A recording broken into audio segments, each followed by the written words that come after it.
বিসমিল্লাহির রহমানির রহিম।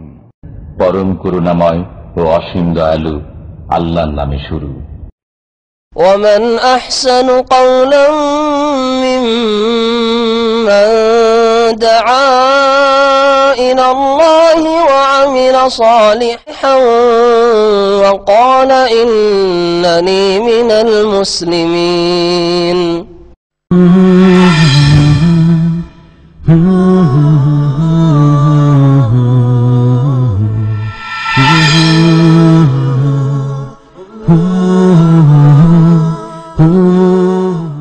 أعوذ بالله من الشيطان الرجيم. لقد أرسلنا نوحا إلى قومه فقال يا قوم اعبدوا الله ما لكم من إله غيره إني أخاف عليكم عذاب يوم عظيم. قال الملأ من قومه إنا لنراك في ضلال مبين. قال يا قوم ليس بي ضلالة ولكني رسول من رب العالمين. أبلغكم رسالات ربي وأنصح لكم وأعلم من الله ما لا تعلمون. أوعجبتم أن جاءكم ذكر من ربكم على رجل منكم لينذركم ولتتقوا ولعلكم ترحمون.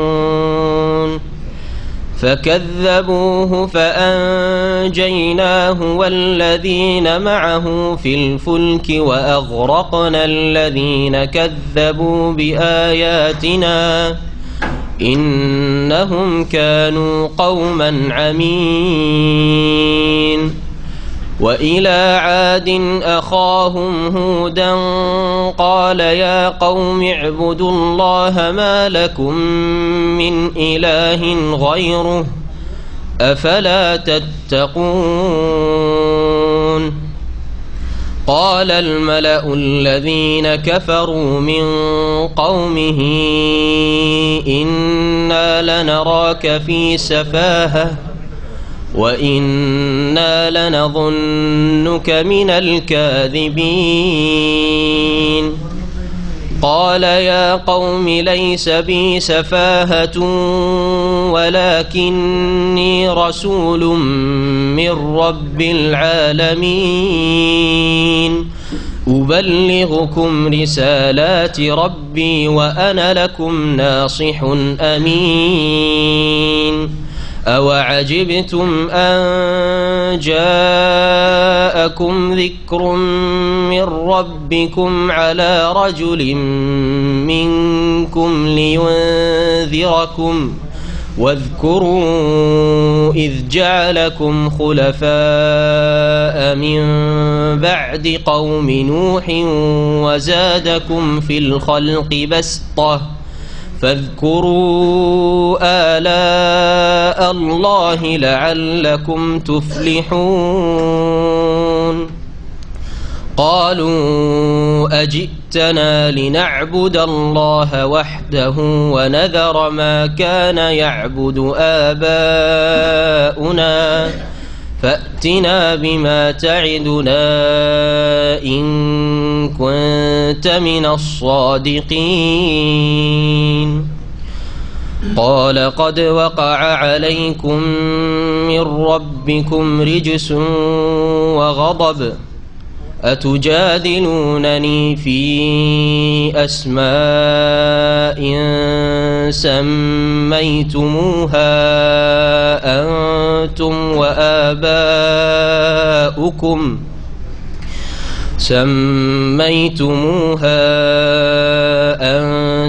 وآباؤكم ما نزل الله بها من سلطان فانتظروا إني معكم من المنتظرين فأنجيناه والذين معه برحمة منا وقطعنا دابر الذين كذبوا بآياتنا وما كانوا مؤمنين. السلام عليكم ورحمة الله وبركاته. بسم الله الرحمن الرحيم. الحمد لله رب العالمين والصلاة والسلام على سيد المرسلين نبينا محمد وعلى آله وصحبه أجمعين. أما بعد فأعوذ بالله من الشيطان الرجيم. لقد أرسلنا نوحا إلى قومه فقال يا قوم اعبدوا الله ما لكم من إله غيره إني أخاف عليكم عذاب يوم عظيم. قال الملأ من قومه إنا لنراك في ضلال مبين. قال يا قوم ليس بضلالة ولكني رسول من رب العالمين. মহান আল্লাহর সমস্ত প্রশংসা যে আল্লাহ পাক রব্বুল আলামিন কোরআনে কারীম নাযিল করেছেন শেষ নবী মুহাম্মদুর রাসূলুল্লাহ সাল্লাল্লাহু আলাইহি সাল্লামের উপর। সে আল্লাহ পাকের যাবতীয় প্রশংসা যে আল্লাহ পাক রব্বুল আলামিন মানব জাতির ইসলাহ সংশোধনের উদ্দেশ্যে যুগে যুগে বহু আম্বিয়া রসুলগণকে তাঁর বাণী নিয়ে হেদায়েত নামা নিয়ে প্রেরণ করেছেন। সালাত ও সালাম শেষ নবী মুহাম্মদুর রাসূলুল্লাহ সাল্লাল্লাহু আলাইহি সাল্লামের প্রতি, যাকে আল্লাহ পাক কোরআনে কারীম দান করেছেন। কোরআনে কারীমে আল্লাহ পাক রব্বুল আলামিন অতীতের আম্বিয়া রসুলগণের কিছু ঘটনাবলী বর্ণনা করেছেন, ধারাবাহিকভাবে না বরং উপদেশের উদ্দেশ্যে শুরু থেকে শেষ পর্যন্ত বিস্তারিত ঘটনা কোনো এক জায়গায় এইভাবে আল্লাহ পাক বয়ান করেননি কোরআনে কারীমে। এই জন্যই যে কোরআনে কারীম কোনো কাহিনীর পুস্তক নয়, কোরআনে কারীম হচ্ছে উপদেশের পুস্তক। তাতে রয়েছে জিকরা, স্মরণ করিয়ে দেওয়া, তাতে রয়েছে মওয়েজা, উপদেশ, যার ফলে উপদেশমূলক আল্লাহ পাক রব্বুল আলামিন বিভিন্ন সূরায় একই নবীর ঘটনা কোনো সময় একটি দিক, কোনো সময় আরেকটি দিক, কোনো সময় বিস্তারিত, কোনো সময় সংক্ষিপ্ত, এইভাবে আল্লাহ পাক বয়ান করেছেন। এখানেও সূরা আরাফের তাফসীর আমাদের চলছে। আয়াত নম্বর 59 থেকে আজকে তাফসীর শুরু হবে, যেখান থেকে আল্লাহ পাক শুরু করেছেন নূহ আলাইহিস সালাম এবং তার জাতির ঘটনা সংক্ষেপে বর্ণনা করা। আর তারপরে আসবে ধারাবাহিক আরো কয়েকজন নবী রসুল গণের ঘটনা তাদের জাতির সাথে। এর মাধ্যমে যে উপদেশ দেওয়া হয়েছে মানব জাতিকে তা হচ্ছে যে মানব জাতি দুই ভাগে বিভক্ত, সৎ এবং অসৎ। সৎ সবার কাছে স্বীকৃত যে আম্বিয়া রসুলগণ সমাজের সবচেয়ে সৎ মানুষ, সমাজের সবচেয়ে ভালো মানুষ, তারা হক কথা, সত্য কথা বলেছেন। নবী রসুলগণকে আল্লাহ পাক কখনো অপদস্থ লাঞ্ছিত করেন নাই, তারা সম্মানিত হয়েছেন। তাদের অনুসারীরা আল্লাহ পাকের পাকড়াও থেকে, আযাব থেকে মুক্তি পেয়েছে। পক্ষান্তরে এইসব ঘটনাবলী থেকে শিক্ষা দেওয়া হয়েছে যে তারা, যারা নবী রসুলগণের বিরোধিতা করেছে, যারা আল্লাহ পাক রব্বুল আলামিনের সাথে শিরক করেছে, বিভিন্ন পাপে লিপ্ত হয়েছে, আম্বিয়া রসুলগণ তাদের হিতাকাঙ্ক্ষী হয়ে, কল্যাণকামী হয়ে তাদেরকে যখন উপদেশ দিয়েছেন, দাওয়াত দিয়েছেন, তারা দাওয়াতে সাড়া দেয়নি। আল্লাহ পাক সেসব জাতিকে ধ্বংস করেছেন। তারা হচ্ছে দ্বিতীয় শ্রেণীর মানুষ। মানুষ হচ্ছে সৎ এবং অসৎ, হয় আম্বিয়া রসুলগণের দল, আল্লাহ পাকের দল, আর না হলে শয়তানের দল, যারা কাফের, মুশরিক, অবাধ্য, নাফরমান, পাপিষ্ঠ, যারা আম্বিয়া রসুলগণের বিরোধী। তাদেরকে আল্লাহ পাক যুগে যুগে আসমানি আযাব দিয়ে, জমিনি আযাব দিয়ে, বিভিন্ন রকমের শাস্তি দিয়ে আল্লাহ পাক ধ্বংস করেছেন। এসব কথা জানিয়ে দেওয়া হয়েছে মক্কার মুশরিকদেরকে, আরব কাফের মুশরিকদেরকে, যারা নবী করিম সাল্লাল্লাহু আলাইহি সাল্লামের বিরোধিতা করেছিল, যে কোন দিকে যাবে যাও, তোমাদের সামনে রাস্তা স্পষ্ট রয়েছে, নবী রসুলগণের পথ যদি ধরো তাহলে সম্মানিত হবে, আর যদি নবী রসুলগণের বিরোধিতার রাস্তা ধরো তাহলে লাঞ্ছিত, অপদস্থ হবে, আল্লাহ পাকের আযাব নেমে আসবে।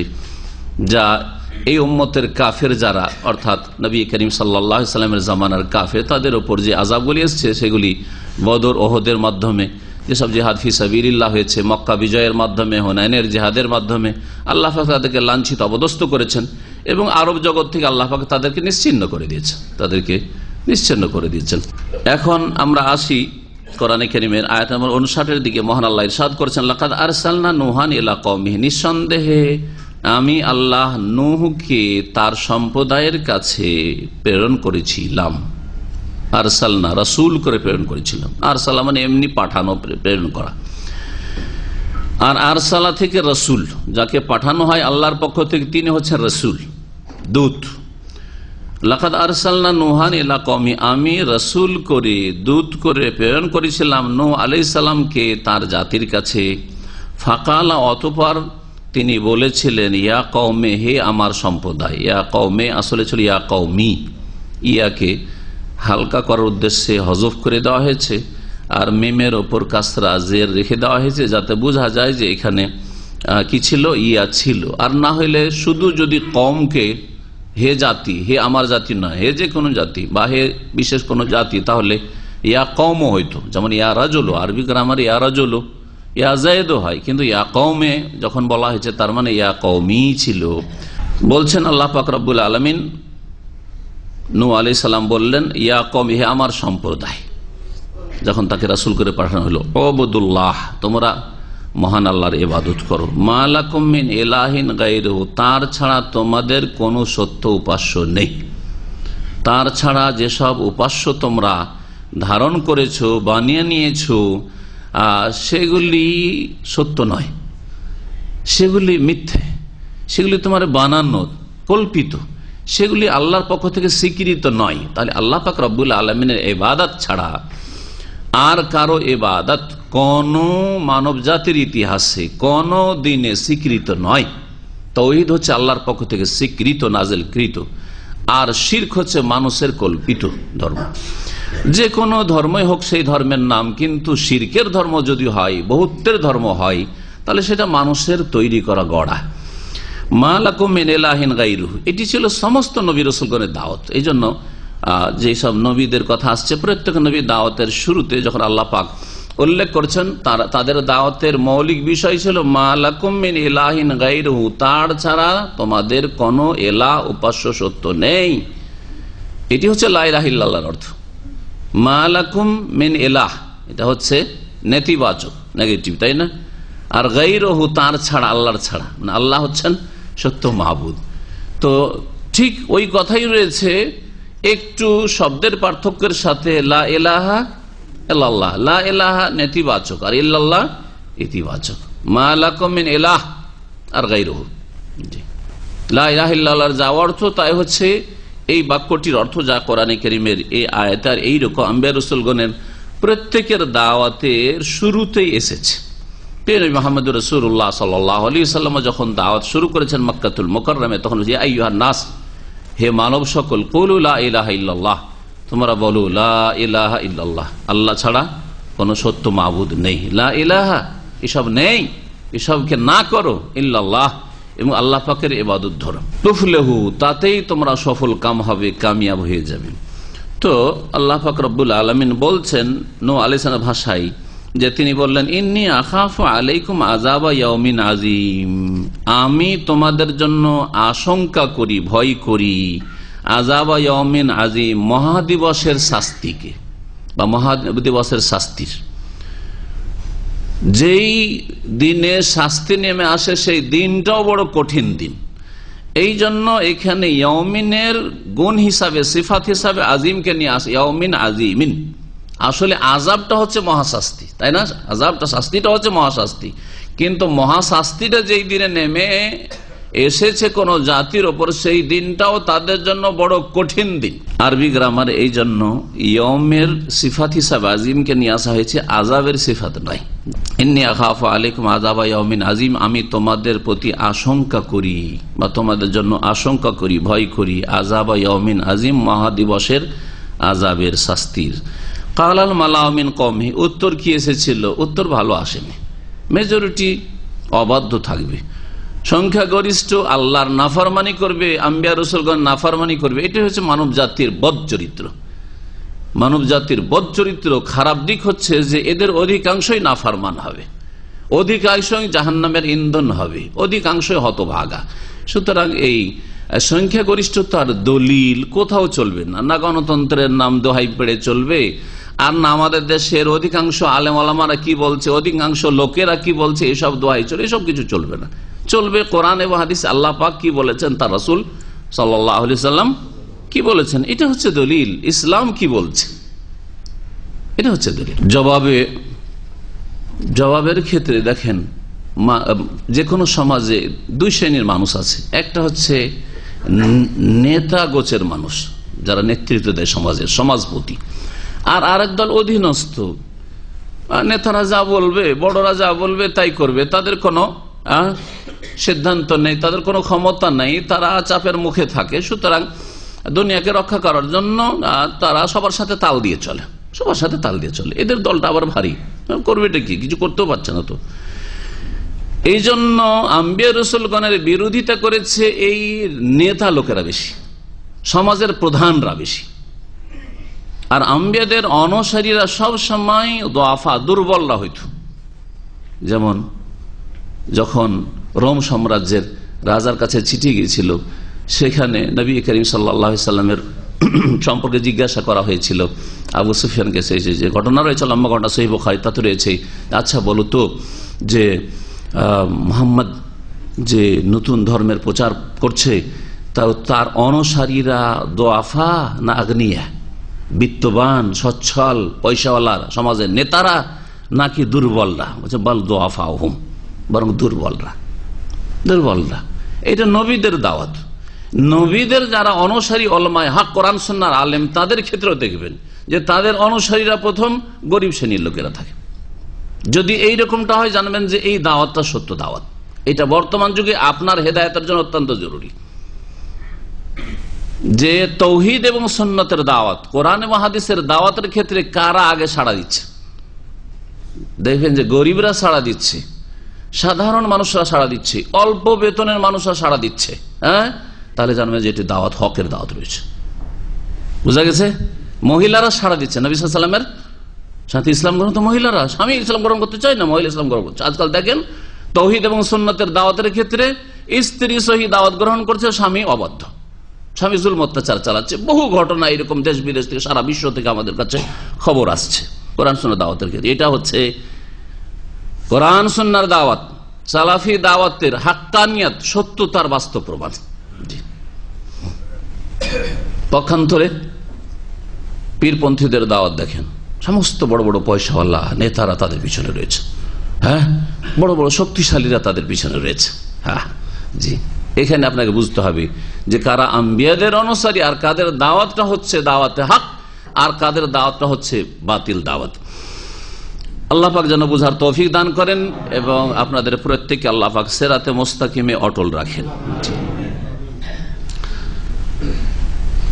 আল্লাহ পাক রব্বুল আলামিন বলছেন যে নূহ আলাইহিস সালাম যখন দাওয়াত দিলেন জাতিকে, কালাল মালাউ মিন কওমিহি, তার সম্প্রদায়ের প্রধানরা বলল, নেতা, মালা সম্ভ্রান্ত লোকদেরকে বলা হয় সমাজের।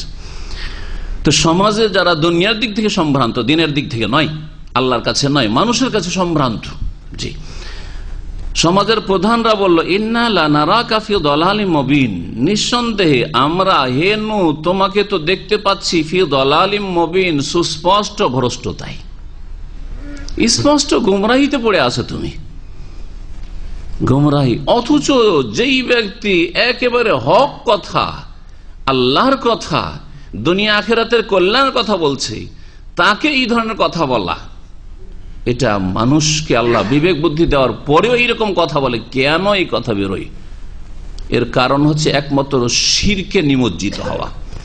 শিরক মানুষকে এমন অন্ধত্বে পৌঁছে দেয়, এমন ভাবে অন্ধ করে দেয়, আর এমন ভাবে গোড়া বানিয়ে দেয় যে তারপরে আর সত্য সামনে ফুটে উঠে না, যার ফলে হককে বাতিল মনে করা হয় আর বাতিলকে হক মনে করা হয়, সত্যকে মিথ্যা মনে করা হয়, মিথ্যাকে সত্য মনে করা হয়। যার কাছে শিরক রয়েছে, যেই সমাজে শিরকের ছড়াছড়ি রয়েছে, দেখবেন শিরকের ধর্মকে হক ধর্ম মনে করছে, আর তৌহিদের দিনকে তারা বাতিল মনে করছে। নবীর এরা অবমাননা করে, নবীকে এরা ভালোবাসে না, এরা দুরুদ পড়ে না, হ্যাঁ, এরা ওলি আউলিয়ার ইহতিরাম করে না, ইজ্জত করে না, এগুলি কথা বলে হ্যাঁ তৌহিদ পন্থীদের সম্পর্কে। আর ওরা আল্লাহ ছাড়া অন্যকে ডাকে। সমস্ত রকমের শিরকিয়াত মজুদ রয়েছে, রুবুবিয়াত শিরক, উলুহিয়াত শিরক মজুদ রয়েছে তাদের মধ্যে। মানুষ যখন শিরকে লিপ্ত হয়ে যায় তখন ব্লাইন্ড হয়ে যায়, বিবেক হারিয়ে ফেলে। জি, শিরকের ধর্ম মারাত্মক ক্ষতিকর মানুষের জন্য। এই জন্য মানুষকে চোখ খুলে চলতে হয় যে এক মালিক। দুনিয়ার ক্ষেত্রে তো খুব বুদ্ধিমান আমরা। আমার উপর যদি একটা আমার ম্যানেজার থাকে তো আমাকে খুব ভালো লাগে, একজন যেদিকে বলে সেদিকে যায়। 10 জন ম্যানেজার, একজন বলছে যে আপনি আজকে বাইরে যান, আরেকজন বলছেন না এখানে থাকেন, তো কোন দিকে যাবো আমি? তাই না? ঠিক না? আরবাউ মুতাফাররিকুনা খায়রুন আমিল্লাহুল ওয়াহিদুল কাহার। তো এত যদি দেবী দেবতাই থাকবে আর এত যদি উপাস্য থাকবে, তো কোন ওয়ালিকে রাজি করবো আমি? কোন দেবদেবীকে রাজি করবো? পেরেশানির শেষে নেই। গোস আজমকে রাজি করবো না, গরিব নওয়াজকে রাজি করবো না, দস্তগীরকে রাজি করবো না, দাতাগঞ্জকে রাজি করবো? হ্যাঁ, কাকে রাজি করবেন আপনি? মহা সংকটে, তাই না? এই হচ্ছে যারা আল্লাহ ছাড়া অন্যের উপাসনা করে, অন্যকে সেজদা করে, অন্যের কাছে ছেলে মেয়ে পাওয়া যায়, অন্যরা রোগ ভালো করতে পারে, অন্যরা দিতে পারে, নিতে পারে, ক্ষয়ক্ষতি করতে পারে, তাদের পেরেশানি। কিন্তু আমাদের আল্লাহ ছাড়া কেউ লাভেরও মালিক না, লোকসানের মালিক না, দিতেও পারে না, নিতেও পারেন না, যা কিছু আসে আল্লাহর পক্ষ থেকে। সেটা আল্লাহ ছাড়া কোনো কিছুকে ভয়ও করি না। জি, এই হচ্ছে তাওহীদের ফলাফল। আল্লাহ পাক রব্বুল আলামিন বলছেন যে এই প্রধানরা সমাজের বলেছিল নূহ আলাইহিস সালামকে, ইন্না লানারাকা ফি দালালিন মুবিন, আমরা তো তোমাকে সুস্পষ্ট গুমরাহিতে নিমজ্জিত দেখছি, তুমি তো গুমরাহ হয়ে গেছো। হ্যাঁ, সমাজে যাবেন, তাওহীদের কথা বলেন, হ্যাঁ সুন্নতের কথা বলেন, কি বলবে? দেখো সৌদি আরব থেকে গুমরাহ হয়ে চলে এসেছে। হ্যাঁ, কত রকম নাম দিবে তখন। কোরআনে হাদিসের কথা বললেন নাকি কাফেরদের, ইহুদির দালাল হয়, বুঝা গেছে? ইহুদি না, কোরআন হাদিসের কথা ইহুদির দালাল বলবে, খ্রিস্টানের দালাল বলবে নাকি? বলেন তো কয়। হ্যাঁ, তারা বলবে যে নবীর দিকে যাও না অন্য দিকে যাও বলবে। প্রত্যেক ক্ষেত্রে বলছে নবীর দিকে যাও, দলিল খুঁজবে, দলিল খুঁজবে। ইহুদির দালাল দলিলটা খুঁজতে বলবে, তাহলে বুঝে আসে না? কিন্তু ওদের বুঝে আসে না, কারণ ওই যে শিরক, হ্যাঁ শিরক গ্রাস করে ফেলেছে, যার ফলে বুঝে আসে না। যেমন এই প্রধানগুলোর বুঝে আসেনি। নূহ আলাইহিস সালাম কি বলছে? তুমি গুমরাহ, বড় গুমরাহ, তুমি ছোট গুমরাহ না। তাহলে ইয়া কওমে, তখন বলেছিলেন নূহ আলাইহিস সালাম, ইয়া কওম, হে আমার সম্প্রদায়, লাইসা বিদালালাহ, আমার মধ্যে কোনো ভ্রষ্টতা নেই, আমার মধ্যে কোনো গুমরাহি নেই, তোমরা ভুল বুঝছো। ওয়ালাকিন্নী রাসূলুম মির রাব্বিল আলামিন, তবে আমি হচ্ছি, শুনে রাখো, বিশ্বজাহানের প্রতিপালকের পক্ষ থেকে প্রেরিত রাসূল। এখানে যে নবী দাওয়াত দিয়েছেন বা উত্তর দিয়েছেন, তাদের এই উত্তরে দাওয়াতের হিকমত শেখানো হয়েছে এবং সৎ ব্যবহার শেখানো হয়েছে। এই পয়েন্টটা অত্যন্ত জরুরি আপনাদের জন্য। আপনাকে যদি কেউ বলে, বলছি ইদফা বিল্লাতি আহসান, আল্লাহ কোরআন একটি নীতিমালা বলছেন উত্তম চরিত্রের ক্ষেত্রে, যে মন্দকে কি দিয়ে দূর করতে হবে? না কেউ ঢেল মারে তো পাথর দিয়ে মারবেন, ঠিক বলা হয়েছে। ইদফা বিল্লাতি আহসান, ভালো দিয়ে কি করো?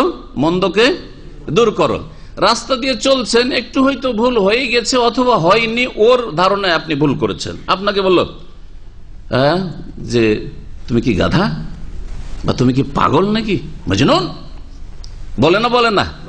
বললে সেই সময় আপনার উত্তর দুইয়ের এক হইতে পারে, দুইয়ের এক হতে পারে। একটা হচ্ছে উত্তম আর একটা হচ্ছে অনুত্তম, একটা হচ্ছে ঠিক আর একটা হচ্ছে ভুল উত্তর।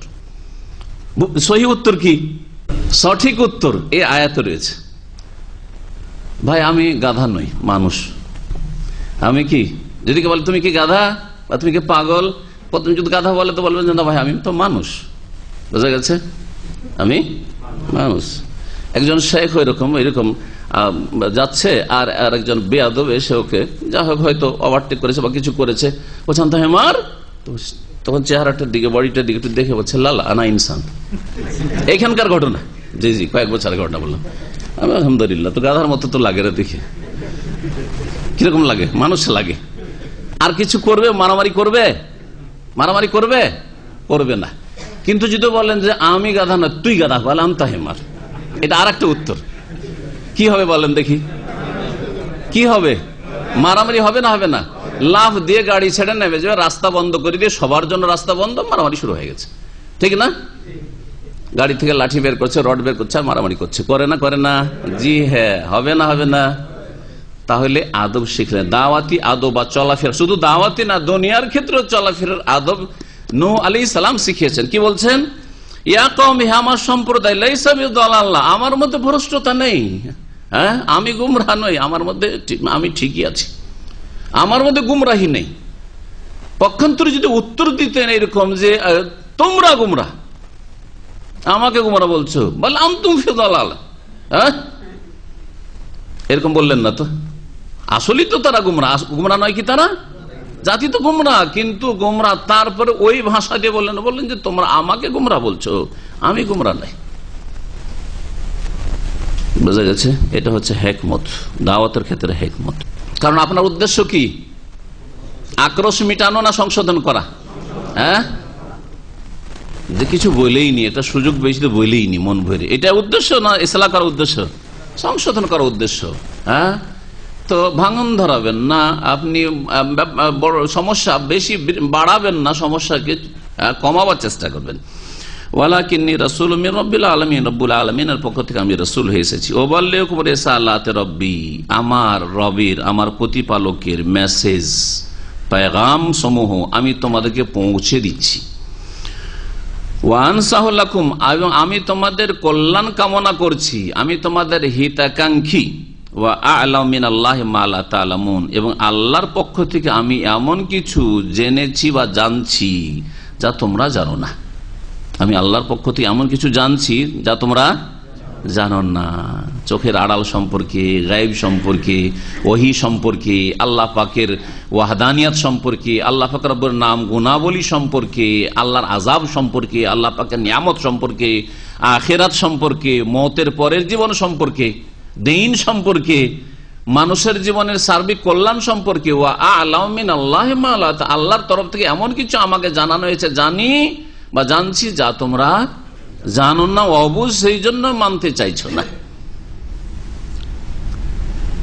আওয়াজিবতুম, তোমরা কি আশ্চর্য হচ্ছ, আনজাআকুম যিকরুম মির রাব্বিকুম, যে তোমাদের প্রতিপালকের পক্ষ থেকে তোমাদের কাছে একটি উপদেশ এসেছে। এতে আশ্চর্য হওয়ার কি আছে?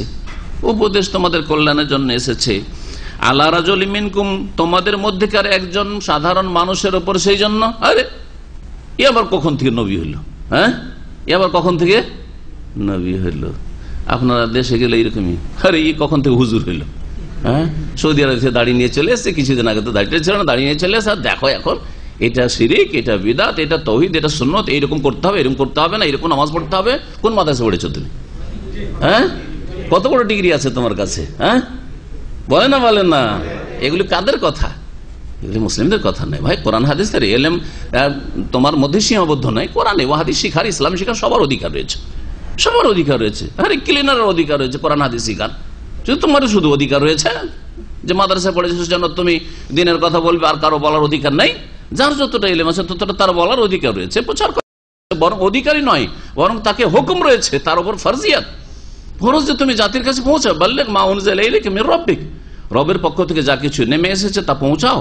আল্লাহ পাক বলছেন যে নূহ আলাইহিস সালাম বললেন, তোমরা কি আশ্চর্য হচ্ছে যে তোমাদের প্রতিপালকের পক্ষ থেকে একটি উপদেশ এসেছে তোমাদের নিকটে, আলা রাজুলিম মিনকুম, তোমাদের মধ্যে একজন মানুষের কাছে, এই জন্যই আশ্চর্য?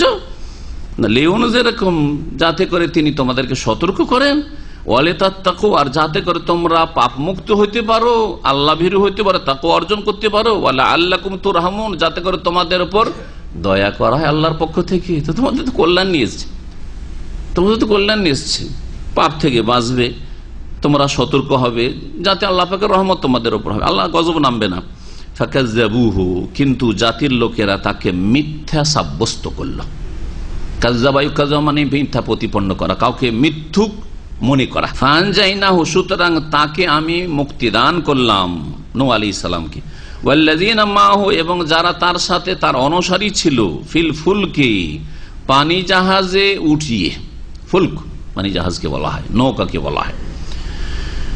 ওয়াগরাকনাল্লাযীনা কাযযাবু বিআয়াতিনা, এবং ডুবিয়ে দিলাম ওই সব লোকদেরকে যারা আমার আয়াত সমূহকে, আমার নিদর্শনাবলীকে মিথ্যা মনে করেছিল। ইন্নাহুম কানু কওমান আমিন, কারণ তারা অন্ধ জাতি ছিল। কেন তারা মিথ্যা মনে করেছিল আমার আয়াতকে? অথচ তাদের চোখে আঙ্গুল দিয়ে দিয়ে গায়েবের কথা, ওহীর কথা শেখানো হচ্ছে, ভালো কথা শেখানো হচ্ছে, তাদের কল্যাণের জন্য বলা হচ্ছে, তাও মানবে না। কেন? কারণ তারা কি হয়েছিল? অন্ধ হয়ে গেছিল। অন্ধত্ব, বললাম যে শিরক মানুষকে কি করে দেয়? অন্ধ করে দেয়। না হলে মানুষ আশ্চর্য, আমি জীবিত মানুষ, আমি মৃত কবরকে কি করে সিজদা করতে পারি? আরে জীবিতকে সেজদা করব কি করে? জীবিত জীবিত, আমিও জীবিত, সেটাই তো চলে না। আমি মানুষ, আর এক মানুষকে কি করে সেজদা করতে পারি? তাহলে মৃতকে দাফন করে, আরে আমি তো নড়াচড়া করতে পারবো, আমি তো এইদিক ওদিক একটু ছোটাছুটি করতে পালাতে পারবো, সে তো কিছুই করতে পারবে না। আমি তো একটা মাছি তাড়াতে পারবো, সে তো একটা মাছিও গা থেকে তাড়াতে পারবে না। হ্যাঁ, আমার শরীর তো আলহামদুলিল্লাহ আছে, তার তো কিছুই না, হয়তো সরে পচে গেছে, কিছু আছে কি না আছে আল্লাহ পাক জানে। আর থাকলে সে কি দিতে পারে? সে তো মৃত। কি করে তাকে সেজদা করতে পারি? কি করে সে আমার কামনা বাসনা পূরণ করতে পারে? কি করে সেখানে গেলে আমার আশা পূরণ হইতে পারে, সেখানে রোগ ভালো হইতে পারে? আশ্চর্য কথা, এত অন্ধত্ব কেন? ঠিকই তেমনি নিজের হাতে প্রতিমা মূর্তি গড়ি, আবার সাজিয়ে 2 দিন 3 দিন পূজা টুজা করে আবার লাথি দিয়ে ডুবিয়ে দিল নিয়ে গিয়ে। কি করে এটা হইতে পারে? অন্ধত্ব ছাড়া আর কিছু আছে? একেবারে অন্ধত্ব। তার শিরক হচ্ছে একেবারে অন্ধত্ব। আর যারা শিরক করে তারা হচ্ছে কওমুন আমিন, কোরআন ভাষায় অন্ধ জাতি, অন্ধ জাতি। সেজন্য তাদের কল্যাণের কথা শুনতে চাই না, মানতে চাই না। আল্লাহ রাব্বুল আলামিন শেষ করে দিলেন সংক্ষেপে নূহ আলাইহিস সালামের ঘটনা। নূহ আলাইহিস সালামের ঘটনার আর একটি সূরায় রয়েছে, নূহ আলাইহিস সালামের নামে। কি সূরার নাম? সূরাতে নূহ। এছাড়াও সূরা হুদের তাফসীর আমাদের হয়ে গেছে, তাতে বিস্তারিত রয়েছে। বিভিন্ন সূরায় নূহ আলাইহিস সালামের ঘটনা বর্ণনা করা হয়েছে। আদম আলাইহিস সালামের পরে নূহ আলাইহিস সালামের যুগ পর্যন্ত আব্দুল্লাহ আব্বাস রাদিয়াল্লাহু তাআলা বলেছেন যে আশারাত কুরুন, 10 শতাব্দী চলে গিয়েছিল। কুল্লুহুম কানু আলা তাওহীদ, সবাই তাওহীদের উপর ছিল। আদম আলাইহিস সালাম থেকে শুরু করে 10 শতাব্দী, তার মানে কতদিন? 1000 বছর। কোনো শিরক ছিল না, কোনো শিরক ছিল না। শতাব্দী, কারণ আজকালকার ভাষায় শতাব্দীকে বলা হয়। আবার এটাও সম্ভাবনা রয়েছে পুরানো যুগে 100 বছরকে কারণ বলা হইতো না, তখন বলা হতো একটা যুগ, মানে এক পুরুষ, এক পিঢ়ি, এক প্রজন্ম। তাহলে 10 প্রজন্ম এরকম চলে গেছে। কারণ তখনকার লোকের 100 বছর বাঁচত না, বা আমাদের মতো 60-70 বছর বাঁচত না, হয়তো অনেকে 800-900 1000 বছরও বাঁচত। তাহলে সেটা আবার সময়টা অনেক লম্বাও হইতে পারে, এই সম্ভাবনা রয়েছে। এই জন্য নিশ্চিত বলা যাবে না যে 1000 বছরই পিরিয়ড ছিল। হ্যাঁ, 10 কারণ ছিল। এই কারণ মানে শতাব্দী আজকালকার অর্থে, অথবা পুরনো অর্থে যে কারণ ব্যবহার হইতো যে একটা প্রজন্ম, একটা কারণ একটা প্রজন্ম। তাহলে 10 প্রজন্ম, 10 পিঢ়ি, 10 পুরুষ চলে গেছে, সবাই তাওহীদের উপর ছিল। তারপরে ভালো মানুষরা, যারা সমাজের নেক লোক ছিল, যাদেরকে আমাদের সমাজের ভাষায় নেক লোকদের কি বলা হয়? ওলিয়া। উলিয়া। হ্যাঁ, ওলিয়া, উলিয়ার জন্য আবার কেরামত হইতে হবে, এই ছড়াছড়ি হইতে হবে, এইসব বানানো মানুষের কথা। যাই হোক, এরা যখন মারা গেল, এদের জন্য খুব তারা শোকে ভেঙে পড়ল।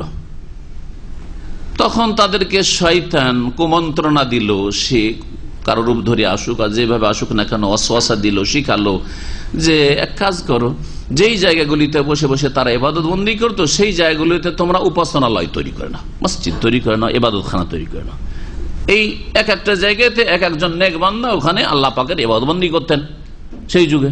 ওই জায়গাতে তোমরা একটা ইবাদতখানা তৈরি করে নাও। প্রথম ইবাদতখানা তৈরি হল, আর তারপরে দেয়ালে তাদের ছবি অঙ্কন করে নাও। নবী করিম সাল্লাল্লাহু আলাইহি ওয়াসাল্লাম যখন মক্কা বিজয় করলেন, দেখলেন কাবার ভিতরে দেওয়ালে ইব্রাহিম ইসমাইলের তীর ধনুক হাতে আর ছবি অঙ্কন করা আছে দেয়ালে দেয়ালে। সুবহানাল্লাহ, এসব করা আছে। নবী করিম সাল্লাল্লাহু আলাইহি ওয়াসাল্লাম বললেন যে আল্লাহর কসম করে বলছি যে কখন ইব্রাহিম আলাইহিস সালাম এইসব তীর দিয়ে ভাগ্য নির্ণয় করা, লাম ইয়াস্তাকসিমা, কখনো এই কাজ করেননি। ভাগ্য নির্ণয় করা, এই তীর টেনে যে হ্যাঁ হয়েছে না হয়েছে, সফরে যাব না, কাজটা করবো কি করবো না, এইসব করেননি। হ্যাঁ, আর সব মিথ্যা কল্পিত ধর্ম তৈরি করে তাদের ছবি অঙ্কন হয়েছে। কাবা ঘরকে তারা ছাড়েনি, মুশরিকরা ছাড়ে নাই। তো এইরকম তারা করেছিল। তারপরে কিছুদিন পরে শয়তান বলল যে এক কাজ করো, তোমরা যখন আল্লাহর ইবাদত বন্দি করছো, তো এদের শুধু ওই ছবি করে আর ওই জায়গায় শুধু ইবাদত খানা না তৈরি করে এদের প্রতিমূর্তি তৈরি করে সামনে রেখে দাও, তাহলে আরো ইবাদত মন লাগবে, আরো ইবাদত মন লাগবে। এই করে করে আর এক প্রজন্ম যখন আসলো, তখন বললো যে আল্লাহকে সরাসরি পেতে পারো, ওসিলা ছাড়া যাওয়া যায়। যেমন আজকাল কবর মাজার পূজার যুক্তি হচ্ছে, এটা কি যুক্তি? আল্লাহকে পেলে বিনা ওসিলায় যাওয়া যায়। আর এখানে আপনি 5 তলা 7 তলার উপরে এসছেন, তো আপনি লিফট ইউজ করেছেন না করেননি? না লাফ দিয়ে চলে এসছেন? তো লিফট ইউজ করেছেন, তাই না? বা সিঁড়ি ইউজ করে, সিঁড়ি দিয়ে এসছেন, তো সিঁড়ি লাগবে। তো সিঁড়িটা কি? সিঁড়ি বুঝতে গিয়ে গুমরা হয়েছে, শয়তান গুমরা করেছে। ওরা বলছে মানুষ সিঁড়ি, সুতরাং ওলি আউলিয়া হচ্ছে সিঁড়ি, ওদেরকে ধরতে হবে, ওদেরকে সেজদা করতে হবে না, ওদের ওসিলা দিয়ে দোয়া করতে হবে, তাহলে আল্লাহ শুনবে, আল্লাহ দেবে। বুঝা গেছে? এভাবে গুমরা হয়েছে। আর কোরআন এবং হাদিস বলে যে সিঁড়ি আছে, কিন্তু কোন সিঁড়ি? ঈমান এবং নেক আমল হচ্ছে সিঁড়ি। জান্নাতে যাওয়ার জন্য ঈমান এবং নেক আমল, আপনার ঈমান আপনার নেক আমল জান্নাতে নিয়ে যাবে, কোন ব্যক্তি জান্নাতে নিয়ে যেতে পারবে না। এটা কোরআন এবং হাদিস বলে। আর পীরতন্ত্রের ধর্ম, কবর মাজার পূজার ধর্ম বলে যে সিঁড়ি হচ্ছে ওলি আউলিয়া, গৌস, কুতুব, আবদাল। সুতরাং ওদেরকে সন্তুষ্ট রাখলে আর কোনো চিন্তা নেই, বড় বড় জাহাজ দিয়ে চলে আসবে হাসরের মাঠে, ঠিক না?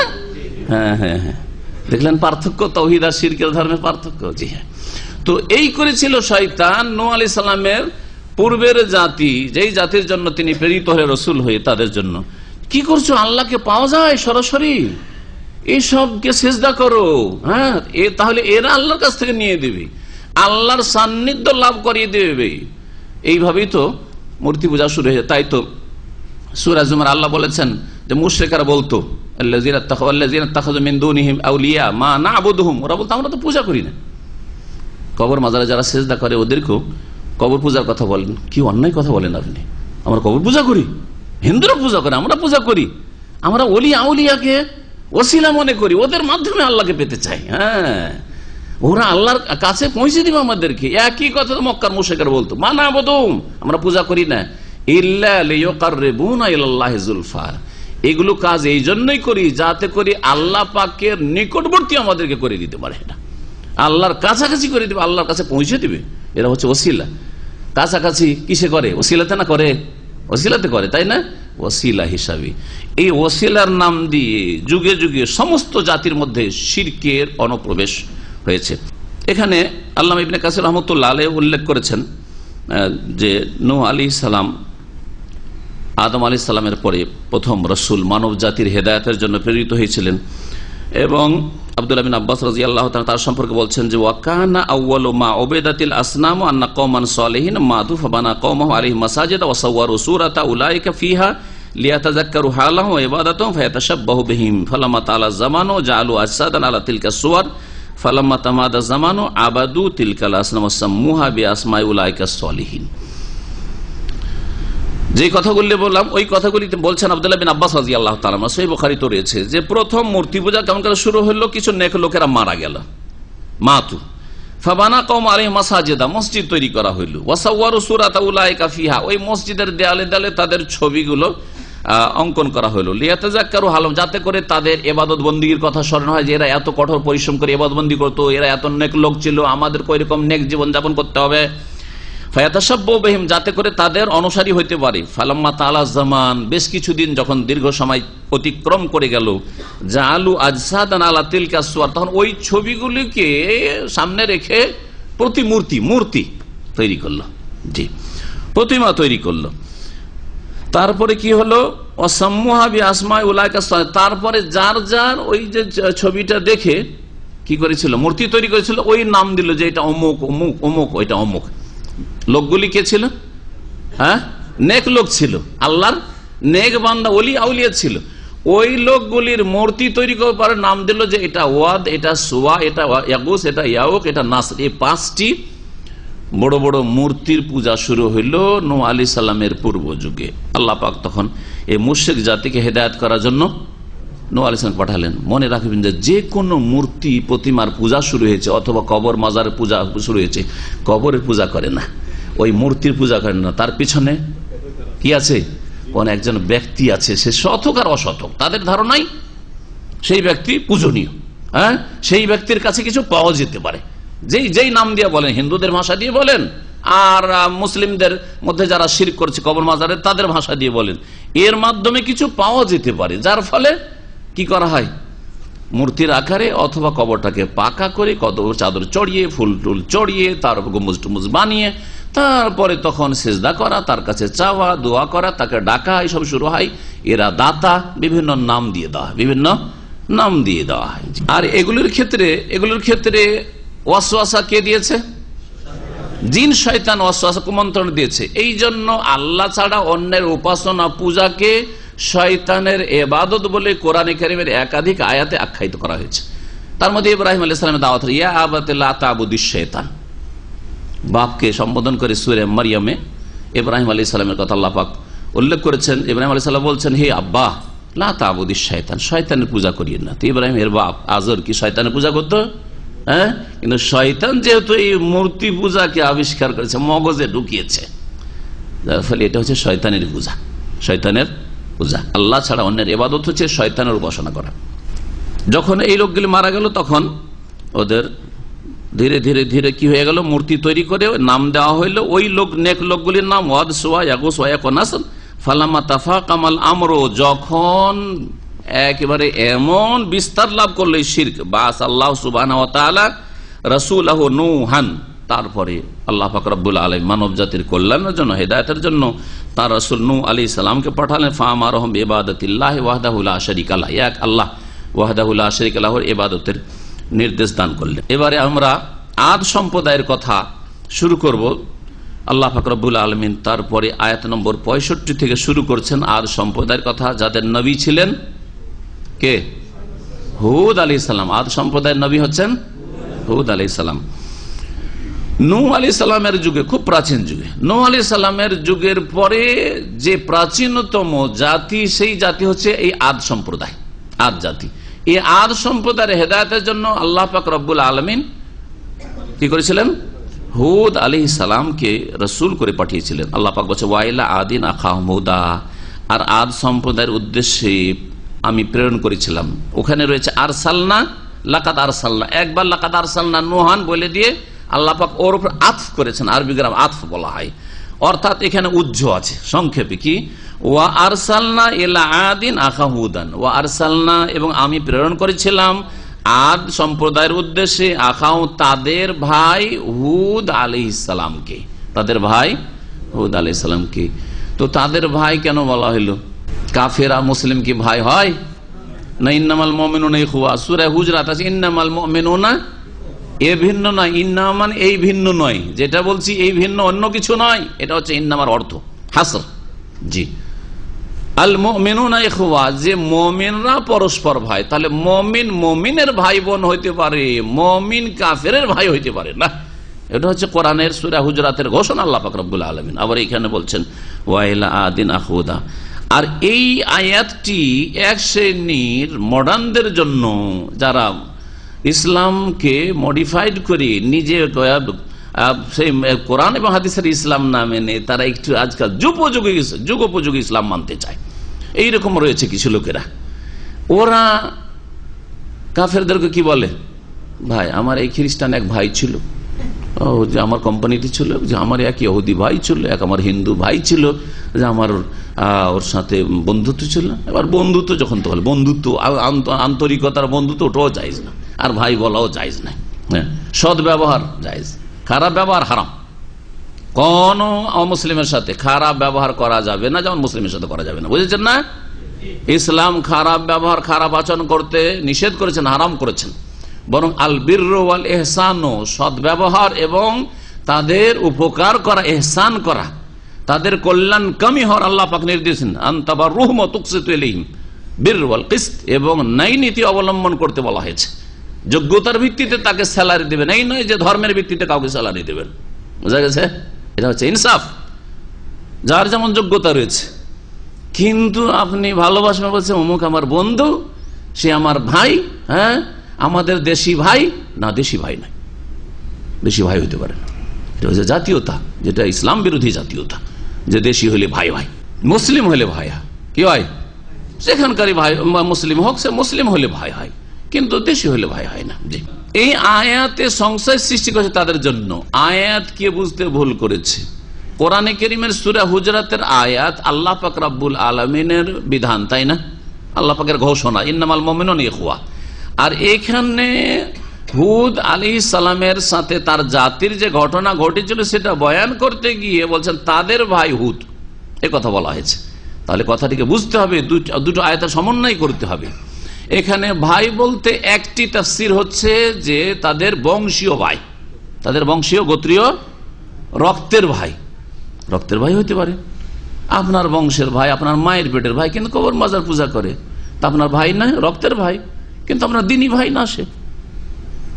অথবা যারা নিউ মুসলিম হয়েছেন, নতুন ইসলাম গ্রহণ করেছেন, মায়ের পেটের ভাই অথবা চাচাতো ভাই, ভাই নয় সেগুলি, রক্তের ভাই, কিন্তু সে দিনী ভাই নয়, দিনী ভাই নয়, এ কথা বোঝানো হয়েছে। তাহলে এখানে কি বোঝানো হয়েছে?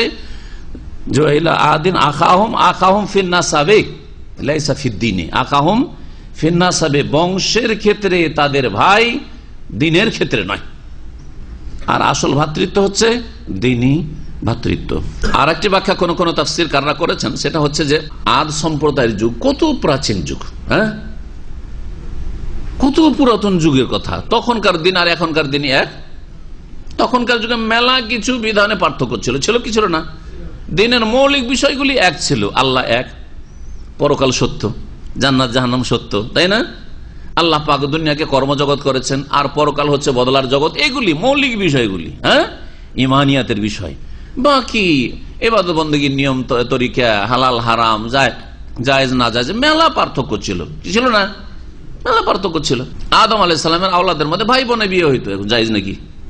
হ্যাঁ, তো ঠিক ওই রকমই হতে পারে যে সেই যুগে ভাই বলা হয়তো, সেই যুগে জাতিকে ভাই বলা হয়তো, যদি অমুসলিম হোক। কিন্তু দ্বীনে ইসলামে, যে দিন ইসলাম পূর্ণাঙ্গ দিন নিয়ে নবী করিম সাল্লাল্লাহু আলাইহি সাল্লাম সমস্ত বিশ্বের মানুষের জন্য প্রেরিত হয়েছেন, তাতে বলা হয়েছে ইন্নামাল মুমিনুনা ইখওয়া, মুমিনরা পরস্পর। এই ভ্রাতৃত্ব হচ্ছে আসল ভ্রাতৃত্ব। বংশের ভ্রাতৃত্ব সেটা কোনো কাজের নাই, কোনো মূল্য রাখে না। ওয়াইলা আদিন আখাউম হুদান, আর আদ সম্প্রদায়ের কাছে আমি প্রেরণ করেছিলাম তাদের ভাই হুদ আলাইহিস সালামকে। কালা, তিনি বলেছিলেন, ইয়া কওমি, হে আমার সম্প্রদায়, উবুদুল্লাহ, তোমরা আল্লাহর ইবাদত, মা লাকুম মিন ইলাহিন গায়রুহু, তার ছাড়া তোমাদের কোনো সত্য মাবুদ নেই। যে দাওয়াত দিয়েছেন নূহ আলাইহিস সালাম, সেই দাওয়াতে দিয়েছেন হুদ আলাইহিস সালাম। একই দাওয়াত সমস্ত আম্বিয়া রাসূলগণের, মৌলিক দাওয়াত। হ্যাঁ, ইসলামের মৌলিক নীতিমালা, সমস্ত নবী রাসূলগণের দিন হচ্ছে এক, সমস্ত নবী রাসূলগণের দিন হচ্ছে এক। এজন্য নবী করিম সাল্লাল্লাহু আলাইহি ওয়াসাল্লাম সহিহ বুখারী হাদিস হচ্ছে, আল আম্বিয়া ও বানুল আল্লাত, নবী রাসূলগণ হচ্ছেন সৎ ভাইয়ের মতো, বানুল আল্লাহ সৎ ভাই, বৈমাত্রীয় ভাইয়ের মতো। আবুহুম ওয়াহিদ উম্মাহাতুহুম শাত্তা, সৎ ভাই কাকে বলে? যার বাপ, যাদের বাপ এক হয় আর মা হয় ভিন্ন ভিন্ন, মা হয় ভিন্ন ভিন্ন, কয়েক মা কিন্তু বাপ একটা, কি বলে ওদেরকে? সৎ ভাই, বৈমাত্রী ভাই, ঠিক না? নবী রাসূলগণের সম্পর্কটা ঠিক ওই রকমের, দিনের সম্পর্কটা। কি সম্পর্ক? যে তাদের দিনের মূল বিষয়টি হচ্ছে ওয়াহিদ, এক, বাপের মতো। দিনের মূল বিষয় তাওহীদ, আখিরাত, রিসালাত, ওহী ইত্যাদি, এগুলো হচ্ছে কি এক। ওয়া উম্মাহাতুহুম শাত্তা, মা ভিন্ন ভিন্ন, মানে দিনের খুঁটিনাটি মাসলা মাসাইল, হালাল হারাম, জায়েজ না জায়েজ, ফরজ কতটা, নামাজ কতটা, রোজা ইত্যাদি, এগুলি হচ্ছে ভিন্ন ভিন্ন। এগুলো হচ্ছে কি? আফালা তাত্তাকুন, তোমাদের কোন সত্য মাবুদ নেই আল্লাহ ছাড়া। মা লাকুম মিন ইলাহিন গায়রু, এই হচ্ছে লা ইলাহা ইল্লাল্লাহর দাওয়াত, সমস্ত আম্বিয়া রাসূলগণের দাওয়াত। আফালা তাত্তাকুন, তোমরা কি আল্লাহকে ভয় করবে না? তোমরা কি গুনাহ মুক্ত হবে না? তোমরা কি তাকওয়া অর্জন করবে না? কত হিতাকাঙ্ক্ষী হইতেন নবী রাসূলগণ, চিন্তা করেন। আফালা তাত্তাকুন, কি তোমরা গুনাহ ছাড়বে না? তোমরা গুনাহ থেকে বাঁচবে না? হ্যাঁ, তোমরা কি আল্লাহর আযাব থেকে তাত্তাকুন আল্লাহ, বা তাত্তাকুন আযাব আল্লাহ, তাত্তাকুন আন-নার, তোমরা জাহান্নামের আগুন থেকে বাঁচতে চাও না? তোমরা কি আল্লাহ পাকের অসন্তুষ্টি আর আযাব থেকে বাঁচতে চাও না? জি, এইরকম হিতাকাঙ্ক্ষী হইতে হবে। আপনি যাকে দাওয়াত দিতে যাবেন, হ্যাঁ, আপনার আত্মীয় স্বজন যেখানে আপনি দাওয়াত দেবেন, আপনি তার হিতাকাঙ্ক্ষী হবেন। হ্যাঁ, এই নয় যে সে আমার সাথে মতের ভিন্নতা রাখে, সে শিরকি আকীদা রাখে, আমি তাওহীদ আর সে বিদআত করে, আমি সুন্নাত, সেজন্য তার উপর একেবারে হামলা করে বসবো, আর যা ইচ্ছা তাই বলবো, আর বলে নিলে কাজ হয়ে গেল না। হিতাকাঙ্ক্ষী হইতে হবে। আপনার অন্তরে যদি সততা দেখে, আপনার অন্তরে যদি দরদ ব্যথা সে অনুভব করতে পারে, তো আপনার ডাকে দ্রুত সাড়া দেবে, আপনার ডাকে দ্রুত সাড়া দেবে। এটা হচ্ছে আম্বিয়া রাসূলগণের আদর্শ। এই চরিত্রটা আমাদেরকে তৈরি করার জন্য সচেষ্ট হইতে হবে। যারা দাওয়াতি ময়দানে নামবেন, 10 জনকে দাওয়াত দেন, কিন্তু আপনি এই আদবের সাথে এই নীতিমালাকে সামনে রেখে।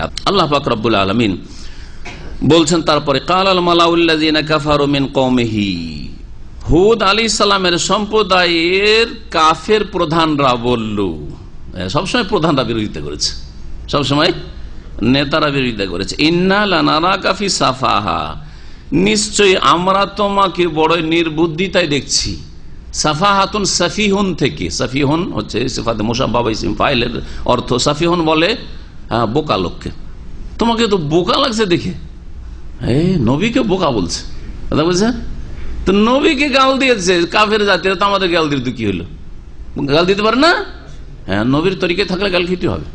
আর যদি বলেন আমি গাল খাবো না, আর বাস মিষ্টি মিষ্টি শুধু ইসলামের দাওয়াত দেবার, সবাই যেন খুব আদর করে আর খুব খাওয়াই ভালো করে, তো এটা হচ্ছে ভুল দাওয়াত, সহি দাওয়াত না।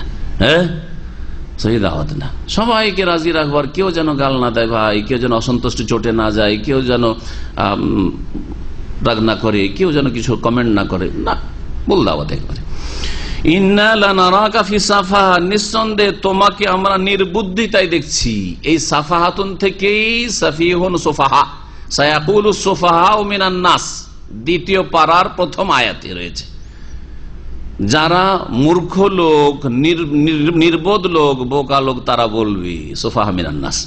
ওয়া ইন্না লানাযুন্নুকা মিনাল কাযিবিন, আর আমরা ধারণা করি যে তুমি মিথ্যাবাদীদের অন্তর্ভুক্ত। নবীকে কি বলছে? মিথ্যুক, মিথ্যুক। জি। কালা ইয়া কওমে, তখন নবী হুদ আলাইহিস সালাম বলে, হে আমার সম্প্রদায়, লাইসা বিসাফাহা, আমার মধ্যে কোনো নির্বুদ্ধিতা নেই, আমি নির্বোধ নই। একথা বলে তোমরা নির্বোধ, কথা বলেনি। দেখো, আমাকে তোমরা বোকা বলছো, আমি বোকা নই আসলে। জি, নিজের কথাটা বলেন, অন্যকে চাপিয়ে দিন, অন্যকে চাপিয়ে দিয়ে গেলে ঝামেলা হবে। জি, যেমন ওয়ালাকিন্নী রাসূলুম মির রাব্বিল আলামিন, তবে আমি বিশ্বজাহানের প্রতিপালকের পক্ষ থেকে রসুল হয়ে এসেছি। ওবাল্লিগু রিসালাতি রাব্বি, আমি তোমাদেরকে পৌঁছে দিচ্ছি আমার প্রতিপালকের রিসালাত, পেগাম। ওয়ানা লাকুম নাসিহুন আমিন, আমি তোমাদের জন্য নাসিহুন, হিতাকাঙ্ক্ষী, কল্যাণকামী, আমিন এবং বিশ্বস্ত। আমি তোমাদের উদ্দেশ্যে বিশ্বস্ত, হিতাকাঙ্ক্ষী, বিশ্বস্ত, কল্যাণকামী। আওয়া আজিবতুম আন জাআকুম যিকরুম মির রাব্বিকুম, তোমরা কি আশ্চর্য হচ্ছ? আন জাআকুম যিকরুম মির রাব্বিকুম, যে তোমাদের কাছে তোমাদের প্রতিপালকের পক্ষ থেকে উপদেশ এসেছে। আলা রাজুলিম মিনকুম, তোমাদের মধ্যেকার একজন মানুষের কাছে, এই জন্য যেই মানুষকে মানতে, যেই মানুষকে রসুল বলে স্বীকার করতে, যে মানুষের কথা শুনতে তোমাদেরকে ভালো লাগে না, অহংকার লাগে। অহংকার পয়দা হয় তোমাদের অন্তরে, হয়। সমাজে একই সাথে লেখাপড়া করলাম, একই সাথে চলাফেরা করলাম, একই সাথে ঘুরলাম ফিরলাম, তারপর হঠাৎ করে যদি কেউ যদি বলে এইরকম কথা, তাহলে সমাজের মগজে শয়তান কি ঢুকায়, যে আরে এখন আমাদের মধ্যে বড় হইতে চায়, হ্যাঁ, এর মাধ্যমে ও একটু উপরে উঠতে চায়, আমাদেরকে নিজের অধীনস্থ বানাতে চায়, গোলাম বানাতে চায়, ঠিক না? শয়তান এই দিক থেকে কাজ করায়, এই কথাটি সেন্সে ঢুকিয়ে দেয় মানুষের, গোমরাহ করার জন্য। অহংকার একটি সত্য গ্রহণে বাধা, অহংকার সত্য গ্রহণে, অন্ধত্ব সত্য গ্রহণে বাধা, অজ্ঞতা সত্য গ্রহণে বাধা, আর অহংকার সত্য গ্রহণে বাধা। অহংকার ঢুকে পড়ে যে তুই আমাদের মধ্যে মানুষ হলি, কখন থেকে তুমি নবী রসুল হয়ে গেলে। লিইউনজিরাকুম, তোমাদের কাছে এমন একজন রসুল তোমাদের রবের পক্ষ থেকে উপদেশ নিয়ে এসেছেন, এর আশ্চর্য হচ্ছে যাতে করে তোমাদেরকে সতর্ক করেন, তোমাদেরকে আল্লাহর আযাব থেকে, আল্লাহর অসন্তুষ্টির কথা কাজ থেকে সতর্ক করার জন্য। যদি এই অবস্থায় থেকে যাও তো দুনিয়া আখিরাতে আল্লাহ পাকের আযাব রয়েছে তোমাদের জন্য। ওয়াজকুরু, স্মরণ করো তোমরা, ইজ জাআলাকুম খুলাফা মিন বাদি কওমি নূহ, যে তোমাদেরকে আল্লাহ পাক নূহ আলাইহিস সালামের জাতির পরে স্থলাভিষিক্ত করেছিলেন, তাদের স্থলাভিষিক্ত। খোলাফা, খলিফাতুন বহুবচন, খলিফার বহুবচন। কার খলিফা? কার খলিফা? নূহ আলাইহিস সালামের জাতি ধ্বংস হয়ে গেল, তারপরে দুনিয়ায় যেই জাতি আবাদ হয়েছিল সেই জাতি হচ্ছে এই আদ জাতি, আদ সম্প্রদায়। তাহলে নূহ আলাইহিস সালামের জাতির খলিফা মানে স্থলাভিষিক্ত, বুঝলেন না? যদি আল্লাহর খলিফা হইতো, বুঝানো হইতো, যেমন এক শ্রেণীর লোকেরা এই রাজনীতি করে থাকে, অপব্যাখ্যা করে কোরআন হাদিসের, তাহলে আল্লাহ বলে দিতেন ইজআলাকুম খুলাফা আল্লাহ, তোমাদেরকে আল্লাহ পাক আল্লাহর খলিফা করলেন, এই কথা বলতেন। আচ্ছা, কোথাও কোরআনে আমি এর আগে শক্ত ভাষায় বলেছি যে কোন একটি আয়াত এনে দিতে পারবেন না, কোন একটি হাদিস এনে দিতে পারবেন না যে মানুষ হচ্ছে আল্লাহর খলিফা।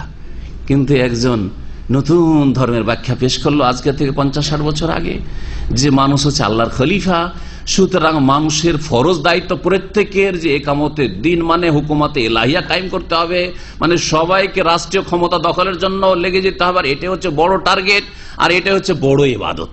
নামাজ, রোজা, হজ, যাকাত এগুলি হচ্ছে ট্রেনিং কোর্স, এগুলি করে ওই বড় ইবাদতে পৌঁছিতে হবে। এমন ভাবে ভুল ব্যাখ্যা করে দিল 1400 বছরে যত সাহাবাই কেরাম, তাবেঈন, 4 ইমাম আবু হানিফা, শাফি, মালিক, আহমদ আর আইম্মা মুহাদ্দিসিন আর ফুকাহা, কেউ এই ধর্ম বুঝেননি এইভাবে যেভাবে এই লোক 50 বছর আগে বুঝলো। আর অসংখ্য মানুষকে গোমরাহ করে দিল, ধর্মের নামে রাজনীতিতে নামিয়ে দিল। ধর্মই হচ্ছে রাজনীতি, ধর্মই রাজনীতি নয়। ধর্মের একটা অংশ হচ্ছে যে রাষ্ট্রীয় সমস্যার সমাধান করা, সেটার নাম রাজনীতি, কিন্তু ধর্মই হচ্ছে রাজনীতি। আর ধর্মের বড় ইবাদত হচ্ছে আপনার ক্ষমতা দখল করা। একেবারে মিথ্যা ব্যাখ্যা, ভুল ব্যাখ্যা। কথা বুঝতে পেরেছেন? এই যদি আল্লাহর খলিফা বানিয়ে দিয়ে কোথা থেকে কোথায় নিজে পৌঁছে দিলাম। দিনের ব্যাখ্যা ভুল, ইবাদতের ব্যাখ্যা ভুল, সব ভুল ব্যাখ্যা করে দিলাম। নামাজের এই জন্য গুরুত্ব নেই আমার কাছে, রোজা জাকাতের কোনো গুরুত্ব নেই, হজের গুরুত্ব নেই। আরে বড় ইবাদত, এগুলো করে কি হবে? বড় ইবাদত পৌঁছিতে পারলেন না, ওখানে যাইলে 2 কাজ। সারা জিন্দগিতে আলহামদুলিল্লাহ নিজের বাড়িতে পর্দা আছে, দিন আছে, তালিম, ইসলামের শিক্ষা আছে, সবকিছু আছে, দাওয়াতের কাজও করে যাচ্ছেন, তারপরে নাকি ইসলামী কায়েম হয় না। তাহলে আবু হানিফা কোন ইসলাম কায়েম করছেন? উনিও তো খলিফা হইতে পারেন না। শাফি, মালিক, আহমদ কেউ তো 4 ইমামের কেউ তো খলিফা হননি।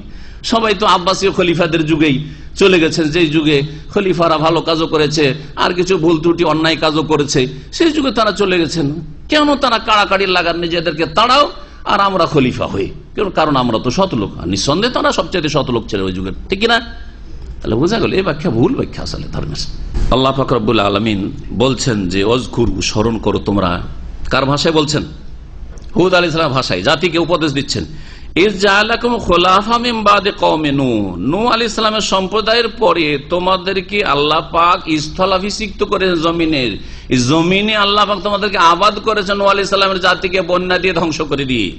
ওয়াজাদাকুম ফিল খালকি বাসতা, এবং তোমাদেরকে আল্লাহ পাক রব্বুল আলামিন তোমাদের সৃষ্টি গঠনে কি করেছেন? শক্তিশালী করেছেন। বাস্তাতুন মানে প্রশস্ততা, শাব্দিক অর্থ। বাস্তাতুন সিন দিয়েছিল, যেটা সদ হয়ে গেছে পাশে ত থাকার কারণে, এই জন্য ছোট্ট একটা সিন দেওয়া আছে। দেখেন সদের উপর কি দেওয়া আছে? ছোট একটা। বাসাতে আবসত মানে প্রশস্ত করা। ওয়ালা বাসাত আল্লাহ রিজকা লিবাদি, আল্লাহ যদি প্রশস্ত করেন, কোষাদা করা। তো আল্লাহ পাক তোমাদেরকে তোমাদের শারীরিক গঠনে শক্তিশালী করেছেন, এটা হচ্ছে ভাবার্থ। অত্যন্ত শক্তিশালী জাতি ছিল এই আদ সম্প্রদায়, এত শক্তিশালী আর এত উঁচা, এত সুঠাম ছিল যে পৃথিবীতে লাম ইউখলাক মিসলুহা ফিল বিলাদ। সূরা ফজরে আম্মা পারা একটি সূরা আল্লাহ বলেছেন যে এই ভূপৃষ্ঠের জমিনে এই আদ সম্প্রদায়ের মতো শক্তিশালী জাতি আর কাউকে সৃষ্টি করা হয়নি।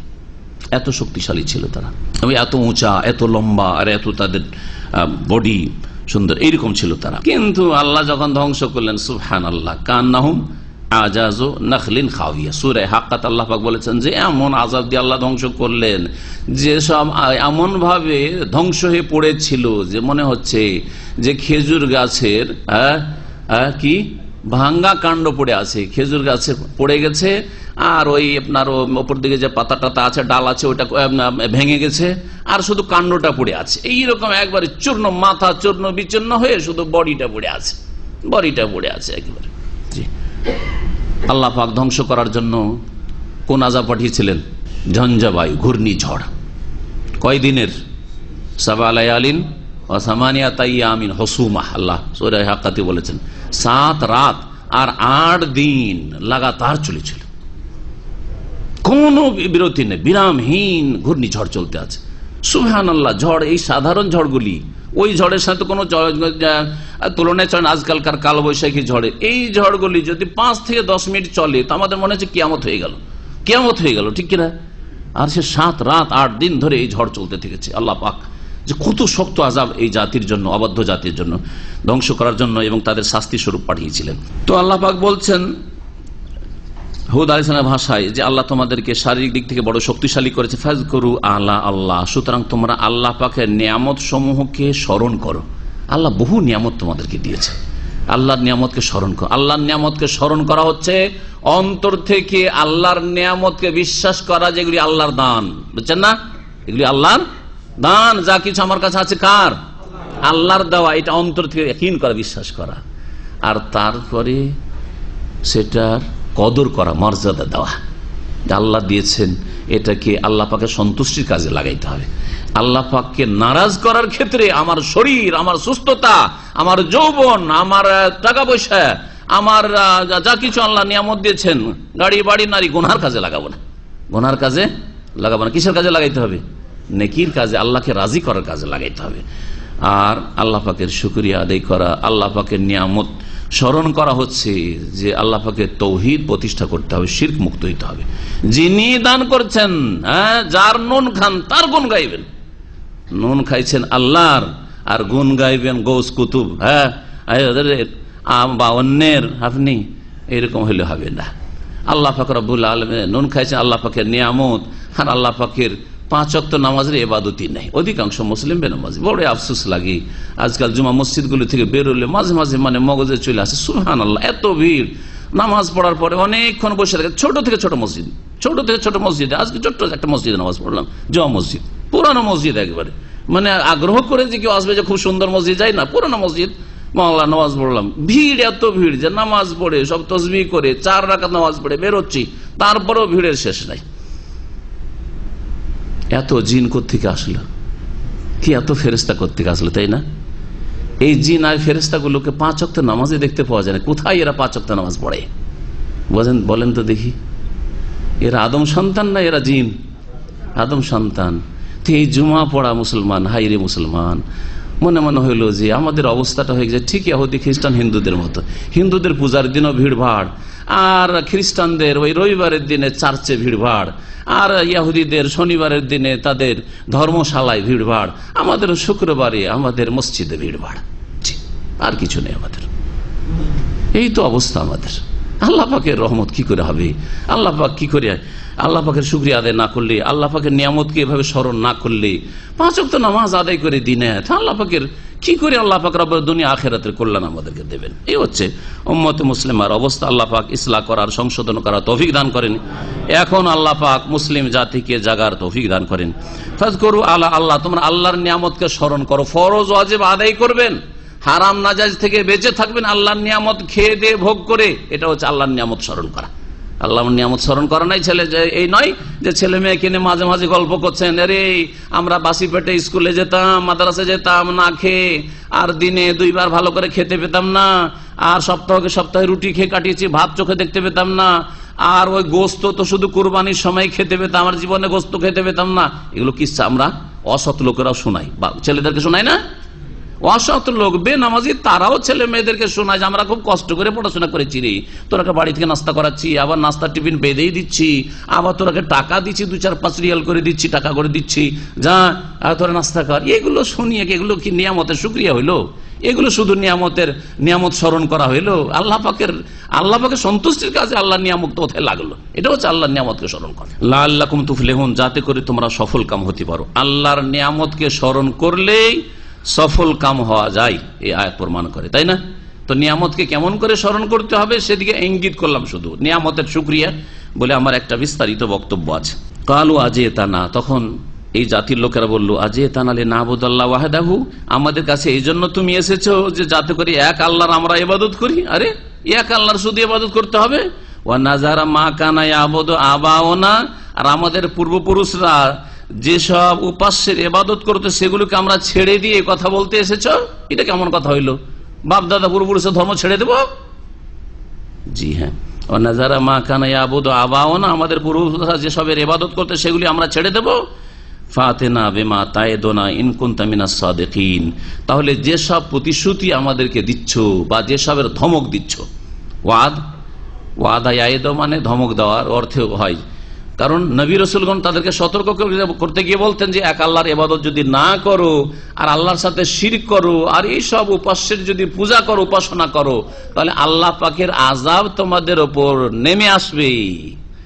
এটাকে তারা মনে করতে যে আমাদেরকে ধমকাচ্ছে, চমকাচ্ছে। আরে আমাদেরকে ধমকাচ্ছ, বাপ দাদা ধর্ম ছেড়ে দেবো না, নিয়ে এসো কোথায় তোমার আর আল্লাহর আযাব আছে, নিয়ে আসো কোথায়। ফাতিনা বিমা তাইদুনা, যে ধমক দিচ্ছ বা যে কথাগুলি বলছো নিয়ে আসো যে আযাবের কথা, ইন কুনতা মিনাস সাদিকিন, যদি তুমি সত্যবাদীদের অন্তর্ভুক্ত হও। কালা, তখন হুদ আলাইহিস সালাম বললেন, কাদ ওয়াকা আলাইকুম মির রাব্বিকুম রিজসুন ওয়া গাযাব, তোমাদের ওপর তোমাদের প্রতিপালক পক্ষ থেকে আপতিত হয়েছে। রিজসুন মানে শাস্তি, রিজসুন আসলে ছিল রিজজুন। রিজজুন মানে অন্য জায়গায় রিজজাম মিনাস সামাই, আকাশের আযাব। রিজজুন রাজিম জা, এর মানে হয় আযাব বা শাস্তি। তো এখানে রিজ, ওই রিজজুনের বিকৃত আর কি শব্দ, মানে অর্থ ওইটি। এই কথা একদল তাফসীরকাররা বলেছেন। তাহলে রিজসুনের আর যেটা আসল অর্থ রয়েছে সেই অর্থ থাকলো না। রিজসুন মানে কি থাকলো? আযাবুন ওয়া গাযাবুন, এবং ক্রোধ তোমাদের প্রতিপালকের পক্ষ থেকে তোমাদের উপর নেমে এসেছে কি আযাব, শাস্তি, এবং আল্লাহর গজব, ক্রোধ। আর কোন কোন তাফসীরকাররা বলছেন যে এখানে রিজসুন মানে হচ্ছে, রিজসুনের শাব্দিক অর্থ কি জানা আছে? রিজসুন মানে কি? হ্যাঁ, অপবিত্রতা, অপবিত্রতা। জি, নাজাসুন মানে অপবিত্রতা, আর রিজসুন মানে অপবিত্রতা। আল্লাহ পাক কোরআনে কারীমে সূরা মায়েদা বলেছে, ইন্নামাল খামরু ওয়াল মাইসিরু ওয়াল আনসাবু ওয়াল আজলামু রিজসুন মিন আমালিশ শাইতান। নিঃসন্দেহে খামর, মদ, ইন্নামাল খামরু ওয়াল মাইসিরু জুয়া, ওয়াল আনসাবু আর প্রতিমা পূজা, ওয়াল আজলামু আর ভাগ্য নির্ণয় করা তীর দিয়ে বা অন্য কিছু দিয়ে, হ্যাঁ, কোন কিছুর শব্দ দিয়ে, যে নারী আজকে এরকম হয়েছে চলতে যাব না, এই হয়ে গেছে রাস্তায় দুর্ঘটনা হয়ে গেলে যাব না, এইরকম করা, মিন আমালিশ শাইতান রিজসুন। আল্লাহ বলছেন রিজসুন, এগুলো কি? অপবিত্রতা, নাপাকি। তো রিজসুনের শাব্দিক অর্থ হচ্ছে অপবিত্রতা, নাপাকি। তো এই অর্থ যদি করা হয় তাহলে কি? কাদ ওয়াকা আলাইকুম মির রাব্বিকুম, তোমাদের প্রতিপালকের পক্ষ থেকে তোমাদের উপর অপবিত্রতা নেমে এসেছে, অপবিত্রতা নেমে এসেছে। ওয়া গাযাবুন, এবং আল্লাহ পাকের ক্রোধ। অপবিত্রতা হচ্ছে কুফর, শিরক, মানে শিরক কুফরি তোমাদের অবধারিত হয়েছে, আর তোমরা হেদায়েত হবে না, হেদায়েত তোমাদের নসিব হবে না। সুতরাং আল্লাহর ক্রোধ, গজব তোমাদের নেমে এসেছে। আতুজাদিলুনানি ফি আসমা, তোমরা কি আমার সাথে বাক বিতণ্ডা করছো, ঝগড়া করছো এমন কিছু নাম সম্পর্কে, দেবদেবীর সাম্মাইতুমুহা আনতুম ওয়া আবাউকুম, যে নামগুলি তোমরা রেখেছো এবং তোমাদের পূর্বপুরুষরা রেখেছে। মা নাযালাল্লাহু বিহা মিন সুলতান, আল্লাহ পাক এই নামগুলি সম্পর্কে কোন সনদ নাজেল করেন নাই, কোন দলিল প্রমাণ নেই যে এইটা হচ্ছে অমুক দেব, এটা অমুক দেবী, এটা অমুক দেব, অমুক দেবী, এইসবের নাম হচ্ছে এইসবের কোন দলিল না। এরা দেব দেবী উপাস্য উপাসনার অধিকার রাখে না, এই নামগুলি আল্লাহ বা আল্লাহর পক্ষ থেকে রাসূলরা রেখেছেন, এগুলি তোমরা রেখেছ। তোমাদের কল্পিত নাম এবং কল্পিত ধর্ম আর কল্পিত উপাস্য তোমাদের। সাম্মাইতুমুহা আনতুম ওয়া আবাউকুম মা নাযালাল্লাহু বিহা মিন সুলতান ফান্তাযিরু, সুতরাং তোমরা প্রতীক্ষা করো। ইন্নী মাআকুম মিনাল মুনতাযিরিন, আমিও তোমাদের সাথে অপেক্ষাকারীদের অন্তর্ভুক্ত হচ্ছি। দেখি আল্লাহ পাকের কি ফয়সালা হয়। তোমাদেরকে আল্লাহ সম্মানিত করেন নাকি আমাদেরকে সম্মানিত করেন? হ্যাঁ, কার উপর আল্লাহর আযাব নেমে আসে, কে সত্য পথে হক পথে আছে আর কে ভুল পথে আছে, দেখো, ইন্তজার করো, আমি ইন্তজার করছি।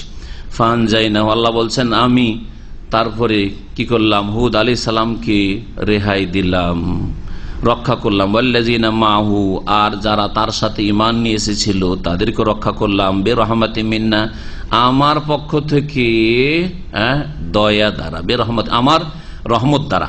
ওয়াকাতানা দাবিরাল্লাযিনা কাযযাবু বিআয়াতিনা, আর আমি ওই সব লোকদের শিকড় কেটে দিলাম। কাতা মানে কেটে দেওয়া, শাব্দিক অর্থ তর্জমা করলাম। আর দাবের পাছাকে বলা হয় দবর থেকে, তো এখানে শিকড়ের অর্থ। তাদের শিকড় কেটে দিলাম। কাদের? আল্লাযিনা কাযযাবু বিআয়াতিনা, যারা আমার আয়াত সমূহকে মিথ্যা মনে করেছে, অস্বীকার করেছে, প্রত্যাখ্যান করেছে। শিকড় কেটে দেওয়া মানে তাদেরকে কি করলাম? নিশ্চিহ্ন করে দিলাম, নিশ্চিহ্ন করে দিলাম। ওমা কানু মুমিনিন, যেহেতু তারা ঈমান নিয়ে আসেনি। কেন আল্লাহ পাক তাদেরকে ধ্বংস করে নিশ্চিহ্ন করলেন? কারণ তারা বিশ্বাসী হয়নি। সামুদ সম্প্রদায়ের কথা আলোচনা শুরু হবে, তার আগে আদ সম্প্রদায়ের কথা বলছি একটু। সেটা হচ্ছে আদ সম্প্রদায়ের এলাকা কোন দিকে ছিল? জি, কোন দিকে ছিল? একটি সূরা রয়েছে 26 পারার প্রথম সূরা, 26তম পারার প্রথম সূরা, সূরা আহকাফ। মাশাআল্লাহ, আহকাফ। আহকাফ মানে হচ্ছে বালির পাহাড়। আহকাফ মানে হচ্ছে বালির। ওয়াজকুর আখা আদিন ইজ আনজারা কওমাহু বিল আহকাফি, আল্লাহ বলেছেন ওখানে ওয়াজকুর আখা আদিন, স্মরণ করো আদ সম্প্রদায়ের ভাই হুদ আলাইহিস সালামকে, ইজ আনজারা কওমাহু, যখন তিনি সতর্ক করেছিলেন নিজ জাতিকে, সম্প্রদায়কে, বিল আহকাফে, বালুময় পাহাড় এলাকায়। আহকাফ হাকফুন বা হিকফুনের জামা, ওর মানে হচ্ছে বালুময় পাহাড় পর্বত। তো বালুময় পর্বত কোন দিকে আছে? আরবের মধ্যে। আরব মানে সৌদি আরব শুধু নাই, আরব মানে ইয়েমেন, ওমান আর এই সৌদি আরব। তো এই তিনটি দেশের বর্ডার এলাকায় হাজরামুত, ইয়ামানের হাজরামুত থেকে শুরু করে ওমানের কিছু অংশ আর সৌদি আরবের একটি এলাকা রবুল খালি, যেটাকে বলা হয় ইংরেজিতে এমটি কোয়ার্টার। এত বালি আছে, এত বালি আছে এই এলাকায় যে এই এলাকায় বসবাস করা মানুষের ক্ষমতা নেই। এত বালি উড়ে আসে যে মানুষ চলতে চলতে বালিতে পুঁতে থেকে যাবে সব এলাকায়, যদি রাস্তাঘাট না থাকতো। এখনো প্লেন নেই, যারা আরাম করে লোকেরা ওইদিকে থাকে, তেল উঠে ওইদিকে প্রচুর। কোন দিকে এটা জানেন? আপনার ওই দুবাইয়ের বর্ডার দিয়ে গেলে, আপনার এখান থেকে যারা গিয়েছেন, হয়তো কারা সফর করেছেন বাথা পর্যন্ত, বাথা গিয়েছেন কেউ? হ্যাঁ, বাথার দিকে। তো বাথাটা কোন দিকে? আবার রিয়াজের বাথা নয়। হ্যাঁ, জি জি, এটা হচ্ছে আপনার এখান থেকে আলহাসার পরে আপনি যাবেন আপনার কাতারের বর্ডার, যেটা হচ্ছে সালওয়া, আর তারপরে তখন বাথা, যেটা হচ্ছে এমিরাত বা দুবাই বা আবুধাবির বর্ডার। তো ওই এলাকা থেকে শুরু হচ্ছে ওমানের দিকে চলে যাচ্ছে এলাকাটি, আর চলে যাচ্ছে বিস্তর এলাকা, বালি আর বালি। সুবহানাল্লাহ, এখনো ভালো কোনো রাস্তা নেই, আর অনেক দুর্ঘটনা হয়ে থাকে এসব এলাকায়। জি, ঝড়টড় উঠে গেলে আর বালি আসলে। আল্লাহ পাক রব্বুল আলামিন এই শক্তিশালী জাতিকে এলাকায় পয়দা করেছিলেন। আল্লাহ পাক তাদেরকে ধ্বংস করেছেন তাদের অন্যায়ের কারণে, তাদের কুফরির কারণে, তাদের পাপের কারণে। ওয়াইলা সামুদ আখাহুমুস সালিহা, আর সামুদ সম্প্রদায়ের কাছে আমি প্রেরণ করেছিলাম। এখানেও কিরকম রয়েছে? ওয়া আরসালনা এলা সামুদা আখাহুমুস সালিহা, আর আমি রাসূল করে পাঠিয়েছিলাম সামুদ সম্প্রদায়ের উদ্দেশ্যে তাদের ভাই, কাকে? সালেহ আলাইহিস সালামকে। কালা, তিনি বলেছিলেন, ইয়া কওমি, হে সম্প্রদায় আমার, উবুদুল্লাহ, তোমরা আল্লাহ পাকের ইবাদত করো, মা লাকুম মিন ইলাহিন গায়রুহু, তার ছাড়া তোমাদের কোনো সত্য মাবুদ নেই। একই দাওয়াত, তাই না? নূহ আলাইহিস সালামের দাওয়াতে একই বাক্য, হ্যাঁ, হুদ আলাইহিস সালামের একই কথা, সালেহ আলাইহিস সালামের একই কথা, সমস্ত মানব জাতির জন্য একই কালেমা লা ইলাহা ইল্লাল্লাহ এসেছে, আল্লাহ ছাড়া কারো ইবাদত করিও না। মা লাকুম মিন ইলাহিন গায়রু কাদ জাআতকুম বায়্যিনাতুম মির রাব্বিকুম, তোমাদের কাছে নিঃসন্দেহে তোমাদের প্রতিপালকের পক্ষ থেকে সুস্পষ্ট দলিল প্রমাণ এসে গেছে। বায়্যিনা মানে ওহী এসে গেছে, নবী ওহী নিয়ে আসছে। হাযিহি নাকাতুল্লাহ, আর এখানে বিশেষ করে বোঝানো হয়েছে একটি মুজিজা যা সামুদ সম্প্রদায়কে দেওয়া হয়েছিল। সামুদ সম্প্রদায়কে হেদায়েতের উদ্দেশ্যে দেওয়া হয়েছিল সালেহ আলাইহিস সালামকে, সেটা হচ্ছে উষ্ট্রির বা উটনির মুজিজা। কি বলছেন আল্লাহ পাক? বলছেন, আয়াতটা পুরা করেনি, হাযিহি নাকাতুল্লাহ, এই হচ্ছে আল্লাহর উষ্ট্রি, আল্লাহর উষ্ট্রি, লাকুম আয়া, তোমাদের জন্য নিদর্শন স্বরূপ, মুজিজা স্বরূপ, ফাজারুহা, সুতরাং তাকে ছেড়ে দাও তোমরা, তাকুল ফি আরদিল্লাহ, আল্লাহর জমিনে তাকে চরে খেতে দাও, আল্লাহর জমিনে চরে খেতে থাক, চরে বেড়াতে থাক, ছেড়ে দাও তোমরা, তাকে ধরিও না, মারিও না, জখম করিও না। ওয়ালা তামাসসুহা বিসু, তাকে অসৎ উদ্দেশ্যে তোমরা স্পর্শ করিও না। অসৎ উদ্দেশ্যে মানে হত্যা করে দেওয়ার উদ্দেশ্যে, মেরে দেওয়ার উদ্দেশ্যে স্পর্শ করিও না, না হলে কি হবে? ফায়াখুযাকুম আযাবুন আলীম, না হলে তোমাদেরকে মর্মান্তিক শাস্তি পাকড়াও করবে। সতর্ক করে দেওয়া হয়েছে। আরবিতে একটি প্রবাদ আছে, মান আনজারা ফাকাদ আযারা, যে সতর্ক সাবধান করে দিল সে ওজর মুক্ত করে দিল, হ্যাঁ, তোমার ওজর শেষ করে দিল। ভালো করে মনে রাখবেন, আপনাকে আপনার বাপ যদি বলে দিয়েছে, দেখ তোকে সাবধান করে দিচ্ছে, এই কাজ আর করবি না, তারপর ওই কাজ করেন, তারপরে যদি বাপ পানিশমেন্ট দেয়, তো পানিশমেন্ট দেওয়া হক কিনা? সতর্ক করে দেওয়া হয়েছে, সতর্ক করে দেওয়া হয়েছে। জি হ্যাঁ, আপনি একজন বাপ হিসাবে বলেন, ছেলেকে যদি সতর্ক করে দেন, হ্যাঁ একদিন সতর্ক করবেন, জানেন না বিষয়টি, হয়তো বুঝে না যে এটা হালাল না হারাম, এটা হয়তো ভাবেই নিজে এত বড় অপরাধ হয়ে যাবে, এত বড় অন্যায় হয়ে যাবে, একটা কাজ করেই ফেলেছে, এরকম সিদ্ধান্ত, সতর্ক করে দেন, আর যেন এইরকম না দেখি বা এরকম যেন না শুনি, ব্যাস যথেষ্ট। আর কোন ওজোর ওর কাছে নাই যে আমি এই জন্য করে দিয়েছি, এরকম করেছি, না, জানিয়ে দেওয়া হয়েছে তোমাকে।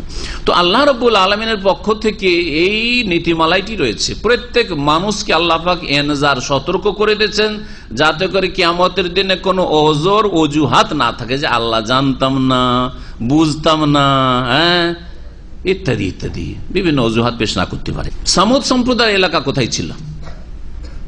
যে এলাকাটিকে নবী করিম সাল্লাল্লাহু আলাইহি ওয়াসাল্লাম হাদিসে ওয়াদিল কোরা বলা হয়েছে, ওয়াদি আল কোরা। নবী সাল্লাল্লাহু আলাইহি ওয়াসাল্লাম ওই এলাকা তার জীবদ্দশায় ফাতাহ করেছেন, বিজয় লাভ করেছেন, এবং সেখান থেকে যথেষ্ট ধন সম্পদ, গনিমত এবং তার সাথে সাথে খরাজ, ওখানকার যে চুক্তি করেছিল ওখানকার অধিবাসীদের সাথে, সেখান থেকে আসতো, আর তার মাধ্যমে অনেক সচ্ছলতা এসেছিল নবী করিম সাল্লাল্লাহু আলাইহি ওয়াসাল্লামের সাহাবায়ে কিরামদের। সেটা হচ্ছে মদিনা থেকে যখন তাবুকের দিকে রওনা হবেন তখন মাঝামাঝি পথে পড়বে, খাইবার পার হয়ে পড়বে। বর্তমান আল ওলা নামে একটি শহর রয়েছে, আল ওলা। ওয়াদিল কোরআন নামে আর কোনো শহর এখন নেই বা জায়গা নেই, কিন্তু আল ওলা শহর প্রসিদ্ধ, ছোট শহর, ওর আশেপাশেই এই জায়গাটি রয়েছে। দেয়ারে সামুদ সম্প্রদায় এলাকা রয়েছে। তাহলে এই দুটি ঘটনা আরবের ঘটনা। এমন থেকে শুরু করে তাবুক পর্যন্ত এই দুইটি শক্তিশালী জাতি, বিচক্ষণ জাতি, যারা পাথর কেটে কেটে নিজের বাড়ি ঘর তৈরি করতে পারতো। আজকে থেকে 10,000 12,000 15,000 বছর আগে আনুমানিক, যদি তারা এই রকমের শক্তিশালী জাতি পাথর কেটে কেটে বাড়ি তৈরি করতে পারে, আজকাল পাথর কেটে সুড়ঙ্গ তৈরি করে রাস্তায় তৈরি করে দিলে আমরা অবাক হয়ে যাই দেখি, যন্ত্র দিয়ে করছে। আর তখন তাদের কাছে কোন যন্ত্র ছিল আর কোন তাদের কাছে সায়েন্স টেকনোলজি ছিল যে তারা পাথর কেটে কেটে বাড়ি তৈরি করতে পারত? ওদের কথা আল্লাহ পাক উল্লেখ করেছেন। এই আরব দেশে আর মক্কার দুই দিকে এই দুই জাতি, মক্কার একটি জাতি দক্ষিণ দিকে ইয়ামানের দিকে, আর আরেকটি জাতি হচ্ছে উত্তর দিকে। মক্কা মদিনার লোকদেরকে সতর্ক করে দেওয়া হচ্ছে যে কোরআনে কারীম নাযিল হচ্ছে, আর তোমাদের দুই দিকে দুই জাতি নবীদের নাফরমানি করার কারণে, আল্লাহর ইবাদতের সাথে শিরক করার কারণে, বিভিন্ন পাপে লিপ্ত থাকার কারণে, আম্বিয়া রাসূলকে দাওয়াত কবুল না করার কারণে কিভাবে ধ্বংস হয়েছে, তোমাদের জন্য এতে শিক্ষণীয় বিষয় রয়েছে। তারপরেও চোখ খুলিনি মক্কার কাফের মুশরিক আবু জাহল, উতবা, শাইবা, রবিয়া এদের। আল্লাহ পাক বলছেন ওয়াজকুরু ইয জাআলাকুম খুলাফা মিন বাদি আদ, স্মরণ করো যে যখন আল্লাহ পাক তোমাদেরকে স্থলাভিষিক্ত করেছেন মিন বাদি আদ, আদ সম্প্রদায়ের পরে। তাহলে আদ সম্প্রদায়কে কার স্থলাভিষিক্ত করেছেন? নূহ আলাইহিস সালামের জাতির। আর সামুদ সম্প্রদায়কে স্থলাভিষিক্ত করেছেন, খলিফা বানিয়েছেন কার? আদ। দেখেন স্পষ্ট, মিন বাদি আদিন, আদ সম্প্রদায়ের পরে। আর ওখানে হচ্ছে মিন বাদি কওমে নূহ, নূহ আলাইহিস সালামের জাতির পরে। এবং পৃথিবীতে তোমাদেরকে বা জমিনে তোমাদেরকে বসতি দান করেছেন, বসবাসের যোগ্যতা দান করেছেন। বাউয়া মানে বসানো, কোথাও আবাদ করা, জমিনে তোমাদেরকে আবাদ করেছেন। আল্লাহ পাক যদি জমিনকে আবাদ যোগ্য না করতেন, জমিনকে বসবাস যোগ্য না করতেন, বাড়িঘর আমরা তৈরি না করতে পারতাম, তাহলে কি থাকতে পারতাম? বাঁচতে পারতাম না, কখনো বাঁচতে পারতাম না। তাখিযুনা মিন সুহুলিহা কুসুরা ওয়া তানহিতুনাল জিবালা বুয়ুতা, দুই রকম করে বাড়ি তৈরি করত তারা, দুই রকম করে বাড়ি তৈরি করত। কত বিচক্ষণ জাতি ছিল, কিন্তু তাদের বিচক্ষণতা কাজে আসেনি। আর পাপ কাউকে চেনে না, পাপ বাপকে চেনে না, যতই বিচক্ষণ হন না কেন। পাপের শাস্তি ভোগ করতে হবে দুনিয়া আখিরাতে। বলছেন আল্লাহ পাক রব্বুল আলামিন যে আল্লাহ পাক তোমাদেরকে জমিনে বসতি দান করেছিলেন বা জমিনকে তোমাদের জন্য বসবাসযোগ্য করেছিলেন। তাত্তাখিযুনা মিন সুহুলিহা কুসুরা, তোমরা জমিনের সমতল ভূমিতে অট্টালিকা নির্মাণ করতে। সহুল বলা হয়, সাহলের বহু বচন, সহুল বলা হয় সমতল ভূমিকে। একটি অর্থ সহুলের, দুটি তাফসীর করব এই আয়াতের। আর কাসরের বহু বচন হচ্ছে কসুর। কাসর মানে জানেন রাজ প্যালেস, প্যালেসকে বলা হয় কাসর বলা হয়। এইভাবে তারা কি করতো? সমতল ভূমিতে তারা বড় বড় অট্টালিকা তৈরি করত। আজকে থেকে আমাদের বাল্য জীবনে আমাদের দেশের অধিকাংশ লোকের ঘর বাড়ি ছিল কিসের? খড়ের বাড়ি ছিল। তারপরে চোখের সামনে দেখলাম ও টালির বাড়ি শুরু হলো, টিন করে মাঝখানে টালিটা বাঁধিয়ে দিয়ে দিল, টালির বাড়ি শুরু হলো। দেয়াল, মাটির দেয়াল আর টালির বাড়ি শুরু হলো। আর তারপরে মাটির দেয়াল একটু একটু করে টিন শুরু হলো। তারপরে তখন টিন কিন্তু নিচে পাকা ইট শুরু হলো। এই করতে এখন অধিকাংশ লোকে গরিবের বাড়ি গিয়ে দেখি বিড়ি বাঁধে, গরিব। তারপরে কি করছে? আরে বিল্ডিং দিয়ে বসে আছে, বিল্ডিং তৈরি করে বসে আছে। কত পরিবর্তন এই 40-50 বছরের মধ্যে। তাহলে 50 বছর, 40 বছর, 30 বছর আগে খড়ের বাড়িতে বাস করতেন, যে কথাটা বলছিলাম। কিন্তু এরা হাজার হাজার বছর আগে তারা সমতল ভূমিতে অট্টালিকা, প্যালেস তৈরি করত। কত শক্তিশালী জাতি ছিল এরা। আর পাহাড় কেটে কেটে, পাহাড় পাথর কেটে কেটে তোমরা বাড়ি ঘর নির্মাণ করতে, বাড়ি ঘর তৈরি করতে। নাহাতায়ন হতো মানে পাথর কাটা, পাথর নিজেরা কেটে বাড়ি ঘর তৈরি করতো। তো দুই রকম বাড়ি হইতো ওদের, হয় সমতল ভূমিতে অট্টালিকা পাকা পাকা বাড়ি, আর না হলে পাথর পাহাড় কেটে কেটে পাহাড়ের মধ্যে তারা বসবাস করত। দ্বিতীয় তাফসীর করা হয়েছে তাত্তাখিযুনা মিন সুহুলিহা কুসুরা। সুহুল বলা হয়েছে নরম জমিনকে। সহুল যেমন সমতল ভূমিকে বলা হয়, সমতল ভূমি সাধারণত মাটি নরম হয়, এই জন্য সহুল নরম মাটিকে বলা হয়েছে। এই বলে তাফসীর করে অন্যরকম একটু তাফসীর করেছে, সামান্য পার্থক্য। তাত্তাখিযুনা মিন সুহুলিহা কুসুরা, তোমরা নরম মাটি দ্বারা, মাটি থেকে মানে মাটি দ্বারা, নরম মাটি দ্বারা তোমরা অট্টালিকা পাকা বাড়ি তৈরি করতে। নরম মাটিগুলিকে ইট বানাইতো, ইট বানিয়ে ইট পোড়াইতো। যেমন আমরা ইট পোড়াইছি ভাটাতে, ভাটাতে ইট পোড়াই না? হ্যাঁ, আজকাল তো ওই বড় বড় ভাটা হয়েছে, কিন্তু আমাদের ঘরোয়া গৃহস্থদের নিজের মাটি দিয়ে ইট কেটে নিজেরাই ভাটা সাজিয়ে তারপরে পুড়িয়ে দেখেছেন, দেখেন আপনারা? হ্যাঁ, এখন একটু কমে গেছে, সব ইট কিনা শুরু করেছে। তাত্তাখিযুনা মিন সুহুলিহা, পার্থক্য বুঝতে পারলেন? আগের তাফসীর কি করলাম? সমতল ভূমিতে তারা কি করত? অট্টালিকা তৈরি করত। আর আরেকটা তাফসীর যে নরম মাটি দিয়ে তোমরা কি করতে? পাকা বাড়ি, তো নরম মাটি দিয়ে ইট তৈরি করে তারপরে ইট পুড়িয়ে পাকা বাড়ি তৈরি করত। আর না হলে কেউ কেউ পাহাড় কেটে পাহাড়ে বসবাস করতো বাড়ি তৈরি করি। ফাজকুরু আলা আল্লাহ, সুতরাং তোমরা আল্লাহ পাকের নিয়ামত সমূহ স্মরণ করো। আলা শব্দটি বারবার করে আসছে এখানেও, আর এর চাইতে বেশি সূরা রহমানে এসেছে। সুতরাং এর আসল শব্দটি একটু সাধারণ মানুষদের, সাধারণ যারা মাদ্রাসা ছাত্র বা মাদ্রাসার শিক্ষক, অনেকের জন্য একটু জটিল, সেই জন্য এর আসলটা জেনে নেওয়া ভালো। আলা শব্দটি হচ্ছে জামা, বহু বচন। এর এক বচন হচ্ছে আলিয়ুন বা ইলিয়ুন, তার মানে হচ্ছে নিয়ামত। শাব্দিক অর্থ হচ্ছে কি? নিয়ামত। ফাবি আইয়ি আলাই রাব্বিকুমা তুকাজ্জিবান, মানে আল্লাহ পাকের কোন কোন নিয়ামতকে, মানে নিয়ামত, কোন নিয়ামত সমূহকে কি করবে? তোমরা অস্বীকার করবে। জি, তো এইখানে ফাজকুরু আলা আল্লাহ, তোমরা আল্লাহ পাকের নিয়ামত সমূহকে স্মরণ করো। ওয়ালা তাসাউ ফিল আরজি মুফসিদিন, আর পৃথিবীতে তোমরা বিপর্যয় সৃষ্টি করে বেরিও না। যখন এই সব ওয়াজ নসিহত করা হইল সালেহ আলাইহিস সালামের পক্ষ থেকে, তখন সম্প্রদায়ের অহংকারী নেতারা, কালাল মালাউল্লাযিনা ইসতাকবারু মিন কওমিহি, তার সম্প্রদায়ের অহংকারী নেতারা বলল, লিল্লাযিনা ইসতুদঈফু, ওই সব লোকদেরকে যাদেরকে দুর্বল মনে করা হইতো, তার মানে মুমিন মুসলিমদেরকে। দুর্বল কারাকে মনে করা হইতো? মুমিন মুসলিমদেরকে। মুমিন মুসলিমদেরকে বলল, ওইসব মুমিন দুর্বল না, লিমান আমানা মিনহুম, যারা তাদের মধ্য থেকে ঈমান নিয়ে এসেছিল। আতালামুন, আচ্ছা বলো তো, নেতারা এসে এই গরিবগুলিকে, গরিবগুলি যদি ইসলাম গ্রহণ করেছে, ঈমান নিয়ে এসেছে, গরিব তোমরা কি মনে করো যে সলে নবী হয়েছে, সলে রসুল তোমরা মনে করো? এটা বিশ্বাস হচ্ছে তোমাদের? ওরা ভাবছে এইরকম ভাবে বললে আমাদের ভয়ে এরা বলছে না না না না, আমরা বিশ্বাস করি না, তোমাদের সাথে আছে, ঠিক না? তোমরা কি জানো, বিশ্বাস করো, আন্না সালেহ মুরসালিম মির রাব্বিহি, যে সালেহ তার প্রতিপালকের পক্ষ থেকে প্রেরিত হয়েছে রাসূল হয়ে। কালু, তখন তারা জবাব বলেছিল, ইন্না বিমা উরসিলা বিহি মুমিনুন, রাসূল তিনি হয়েছেন, আর যুক্তি দেব এইসব যুক্তি আমাদের কাছে নেই। রাসূল আল্লাহ পাক পাঠান, এটি মানুষের প্রকৃতিতে রয়েছে, যে আল্লাহ সৃষ্টিকর্তা তিনি মানব জাতিকে সৃষ্টি করে গরু ছাগলের মতো ছেড়ে দেননি। তাদেরকে আল্লাহ পাক আসমানি সিলেবাস, গাইড বুক দিয়েছেন যে কেমন করে চলাফেরা করতে হবে। এটা হচ্ছে মানুষের প্রকৃতি, যুক্তি, এটা প্রকৃতিতে রয়েছে। সুতরাং ওইসব যুক্তি পেশ করার দরকার নাই, যুক্তি তোমাদের সাথে তর্ক করার দরকার নাই। তিনি জানিয়ে এসেছেন, তা আমরা বিশ্বাস করেছি। আর তারপরে ঈমান নিয়ে আসার পরে ভয়ও নেই যে নেতারা যদি জেনে নেই যে আমরা মুমিন মুসলিম হয়েছি, আমাদের তো জবাই করবে, এই ভয়ও নেই। এর নাম হচ্ছে ঈমান, এর নাম হচ্ছে ঈমান, বিশ্বাস। মানুষের অন্তর যখন জয় করে না হয়, তখন কোন শক্তি অন্তরের উপর ক্ষমতা চালাতে পারে না, অন্তরের বিপরীত কোনো কিছু করতে পারে না। শরীরকে গোলাম বানিয়ে নিতে পারে, মারধর করতে পারে, হত্যা করতে পারে, কিন্তু ঈমান কেড়ে নিতে পারে না, কারণ ঈমান অন্তরের ভিতরে রয়েছে। ঈমান যদি বাইরে থাকতো তো মানুষ কেড়ে নিয়ে যেত, তাই না?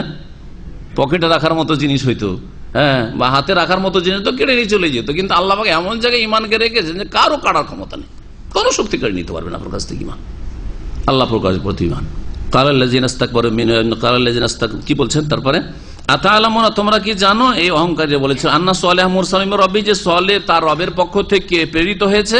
কালু, তখন তারা বলেছিলেন এই মুমিনরা, ইন্না বিমা উরসিলা বিহি মুমিনুন, জানিয়ে তিনি প্রেরিত হয়েছেন তার প্রতি আমরা বিশ্বাস স্থাপন করেছি, আমরা মুমিন হয়েছি।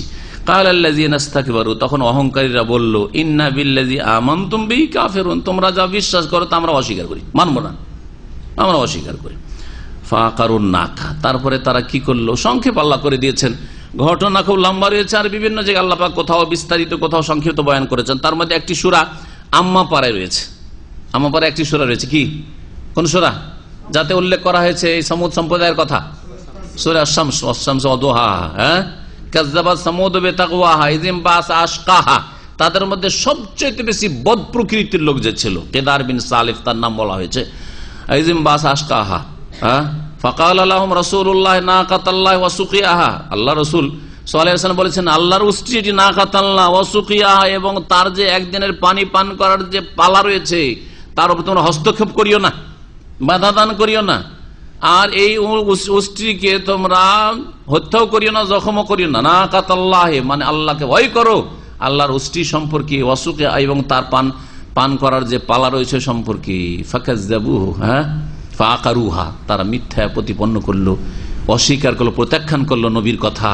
ফাকারুহা, আর সেই উষ্ট্রিটিকে তারা প্রথম কি করলো, আকারা মানে হয় জখম করা, আহত করা, কিন্তু তারপরে জবাই করে দিল, মেরেই ফেলে দিল, যে যাতে করে এই উষ্ট্রি না থাকে। কারণ তাদের বাঁধা কোথায়, বদমাইশির শেষ নাই। প্রথম কথা শুরু থেকে যে নবী সালেহ আলাইহিস সালাম যখন এই দিনের দাওয়াত নিয়ে আসলেন, তখন তারা বলল তোমাকে নবী কি করে মানবো, তুমি একটা কিছু ওইরকম কিছু দেখাও যাতে বুঝতে পারি যে তুমি অসাধারণ কিছু দেখাইতে পারো, তাহলে বুঝবে তুমি আল্লাহর তরফ থেকে এসছো।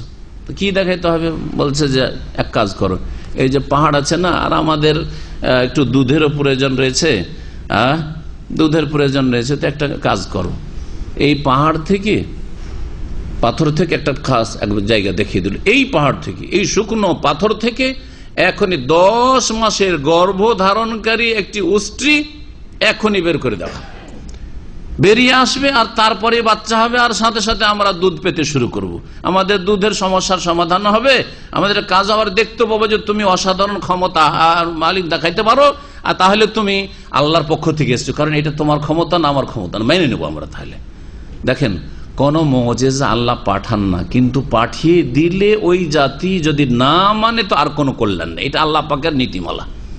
এই জন্য মুজিজা না আসাই তাদের জন্য ভালো ছিল। যতক্ষণ মুজিজা আসেনি, নবী হয়তো দাওয়াত দিতে আছেন, ধৈর্য ধারণ করতে আছেন, হেদায়েত করতেই আছেন, চেষ্টা করতে আছেন, কিন্তু মুজিজা চলে আসার পরে আর কোনো অজুহাত থাকে না। আরে দিনের দাওয়াতও পৌঁছে গেল, আবার চ্যালেঞ্জ করলে চ্যালেঞ্জের মুখে তোমাদের যা ডিমান্ড ছিল তাও দিয়ে দেওয়া হইলো, তারপরেও মানবে না, তার মানে কি, তার মানে আর তোমাদের আল্লাহর জমিনে থাকার অধিকার নেই, আল্লাহর আযাবের তোমরা হকদার হয়ে গেছো। তখন আল্লাহ পাক জাতিকে ধ্বংস করে দেন, যেমন কোরআনে কারিমে আল্লাহ পাক অন্য আয়াতে এই বিষয়টি উল্লেখ করেছেন যে মুজিজা আসার পরে জাতির কোনো কল্যাণ না হয়, ঈমান নিয়ে আসুক, আর না হলে আযাবে ইলাহি নেমে আসবে। তাই হয়েছিল। তো এই জাতি উষ্ট্রি চাইলো, উষ্ট্রি চলে আসলো, আসার পরে বাচ্চা হইলো, দুধ দিতে লাগলো। আল্লাহ পাক সূরা কামারে উল্লেখ করে, সূরা কামারেও আল্লাহ পাক এই ঘটনাটি উল্লেখ করতে বলেছেন যে এই উষ্ট্রির, হ্যাঁ, লাহা শিরবুন ওয়ালাকুম শিরবু ইয়াউমিন মালুম, এই উষ্ট্রির একদিন পানি পান করার পালা, ওই কূপ থেকে একদিন যে এত পানি পান করবে উষ্ট্রি যে সব পানি উষ্ট্রিকে লাগবে, তোমরা পানি ছুঁইতেও পাবে না। ওয়ালাকুম শিরবু ইয়াউমিন মালুম, আর নির্ধারিত একটি দিনে, নির্দিষ্ট একটি দিনে একদিন তোমাদের পালা থাকবে, সেই দিন উষ্ট্রি পান করবে না।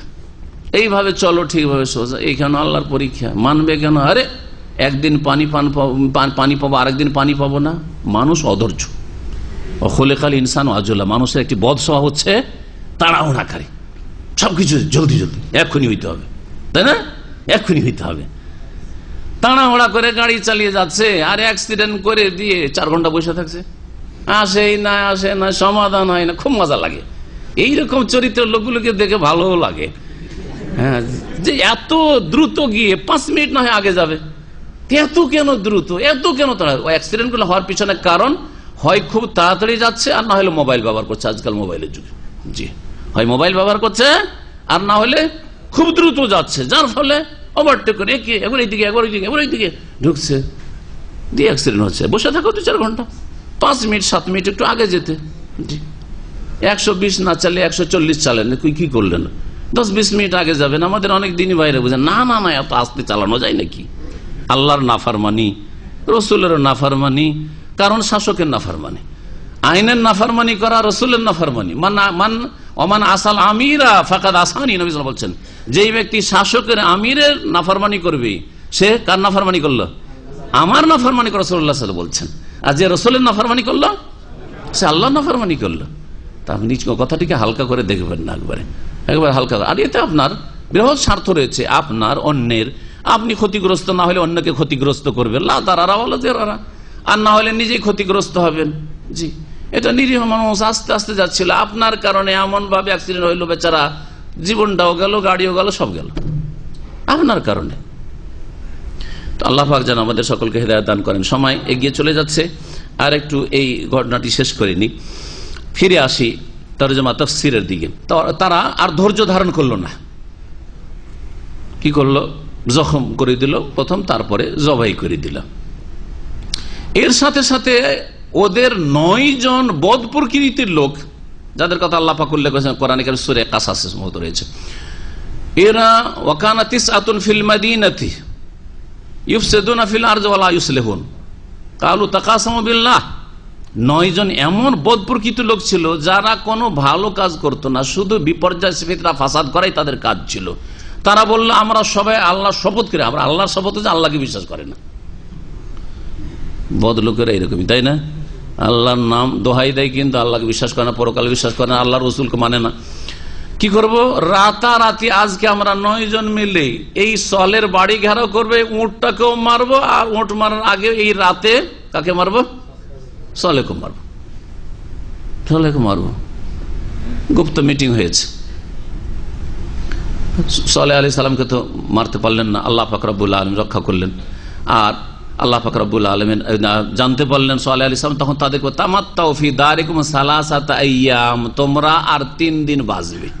যখন জানতে পারলেন যে উটকে মেরে দিয়েছে, তখন তাদেরকে একটা ওয়ার্নিং দিয়ে সালেহ আলাইহিস সালাম বেরিয়ে চলে গেলেন। তামাত্তাউ ফি দারিকুম সালাসাতা আইয়াম, তোমরা তোমাদের বাড়িতে 3 দিন খুব ভোগ বিলাস করে নাও। যালিকা ওয়াদুন গায়রু মাকযুব, এই এমন একটি প্রতিশ্রুতি, ওয়াদা আল্লাহর পক্ষ থেকে যেটা অসত্য নয়, গায়রু মাকযুব। আর তারপরে 3 দিনে তাদের রং চেহারা পাল্টাইতে শুরু হইলো। তাফসীরকাররা লিখেছেন প্রথম লাল হলুদ বর্ণ হইল, লাল হলো, আর তারপরে 3য় দিন একবারে কালো হয়ে গেল, শরীর চেহারা মলিন হয়ে গেল। তারপর আল্লাহ পাকের আযাব আসলো, আর এই আযাব দিয়ে আল্লাহ পাক তাদের ধ্বংস করে দিলেন। কি আযাব এসেছিল তাদের উপর? বিকট শব্দ, সাইহা। সাইহা, চলেন দেখি আল্লাহ পাক কি বলেছেন। এখানে বিকট শব্দের সাথে আরেকটি আযাবের কথা উল্লেখ করেছে, 2টি আযাব। কালাল্লাযিনা ইসতাকবারু ইন্না বিল্লাযী আমানতুম বিহি কাফিরুন, ওই কমজোর মুমিনদেরকে বলল যে তোমরা মুমিন হয়েছো, আমরা এইসব অস্বীকার করি। ফাআকারুন নাকাতা, অতঃপর তারা উষ্ট্রীকে হত্যা করে দিল। ওয়াতাও আন আমরি রাব্বিহিম, তাদের প্রতিপালকের নির্দেশের বিরুদ্ধাচরণ করলো। আতা ইয়াতু মানে হচ্ছে নাফরমানি করা, বিরুদ্ধাচরণ করা, অহংকার বশত। ফাআখাযাতহুমুর রাজফাতু ফাসবাহু ফি দারিহিম জাসিমিন, সুতরাং তাদেরকে কম্পন পাকড়াও করলো।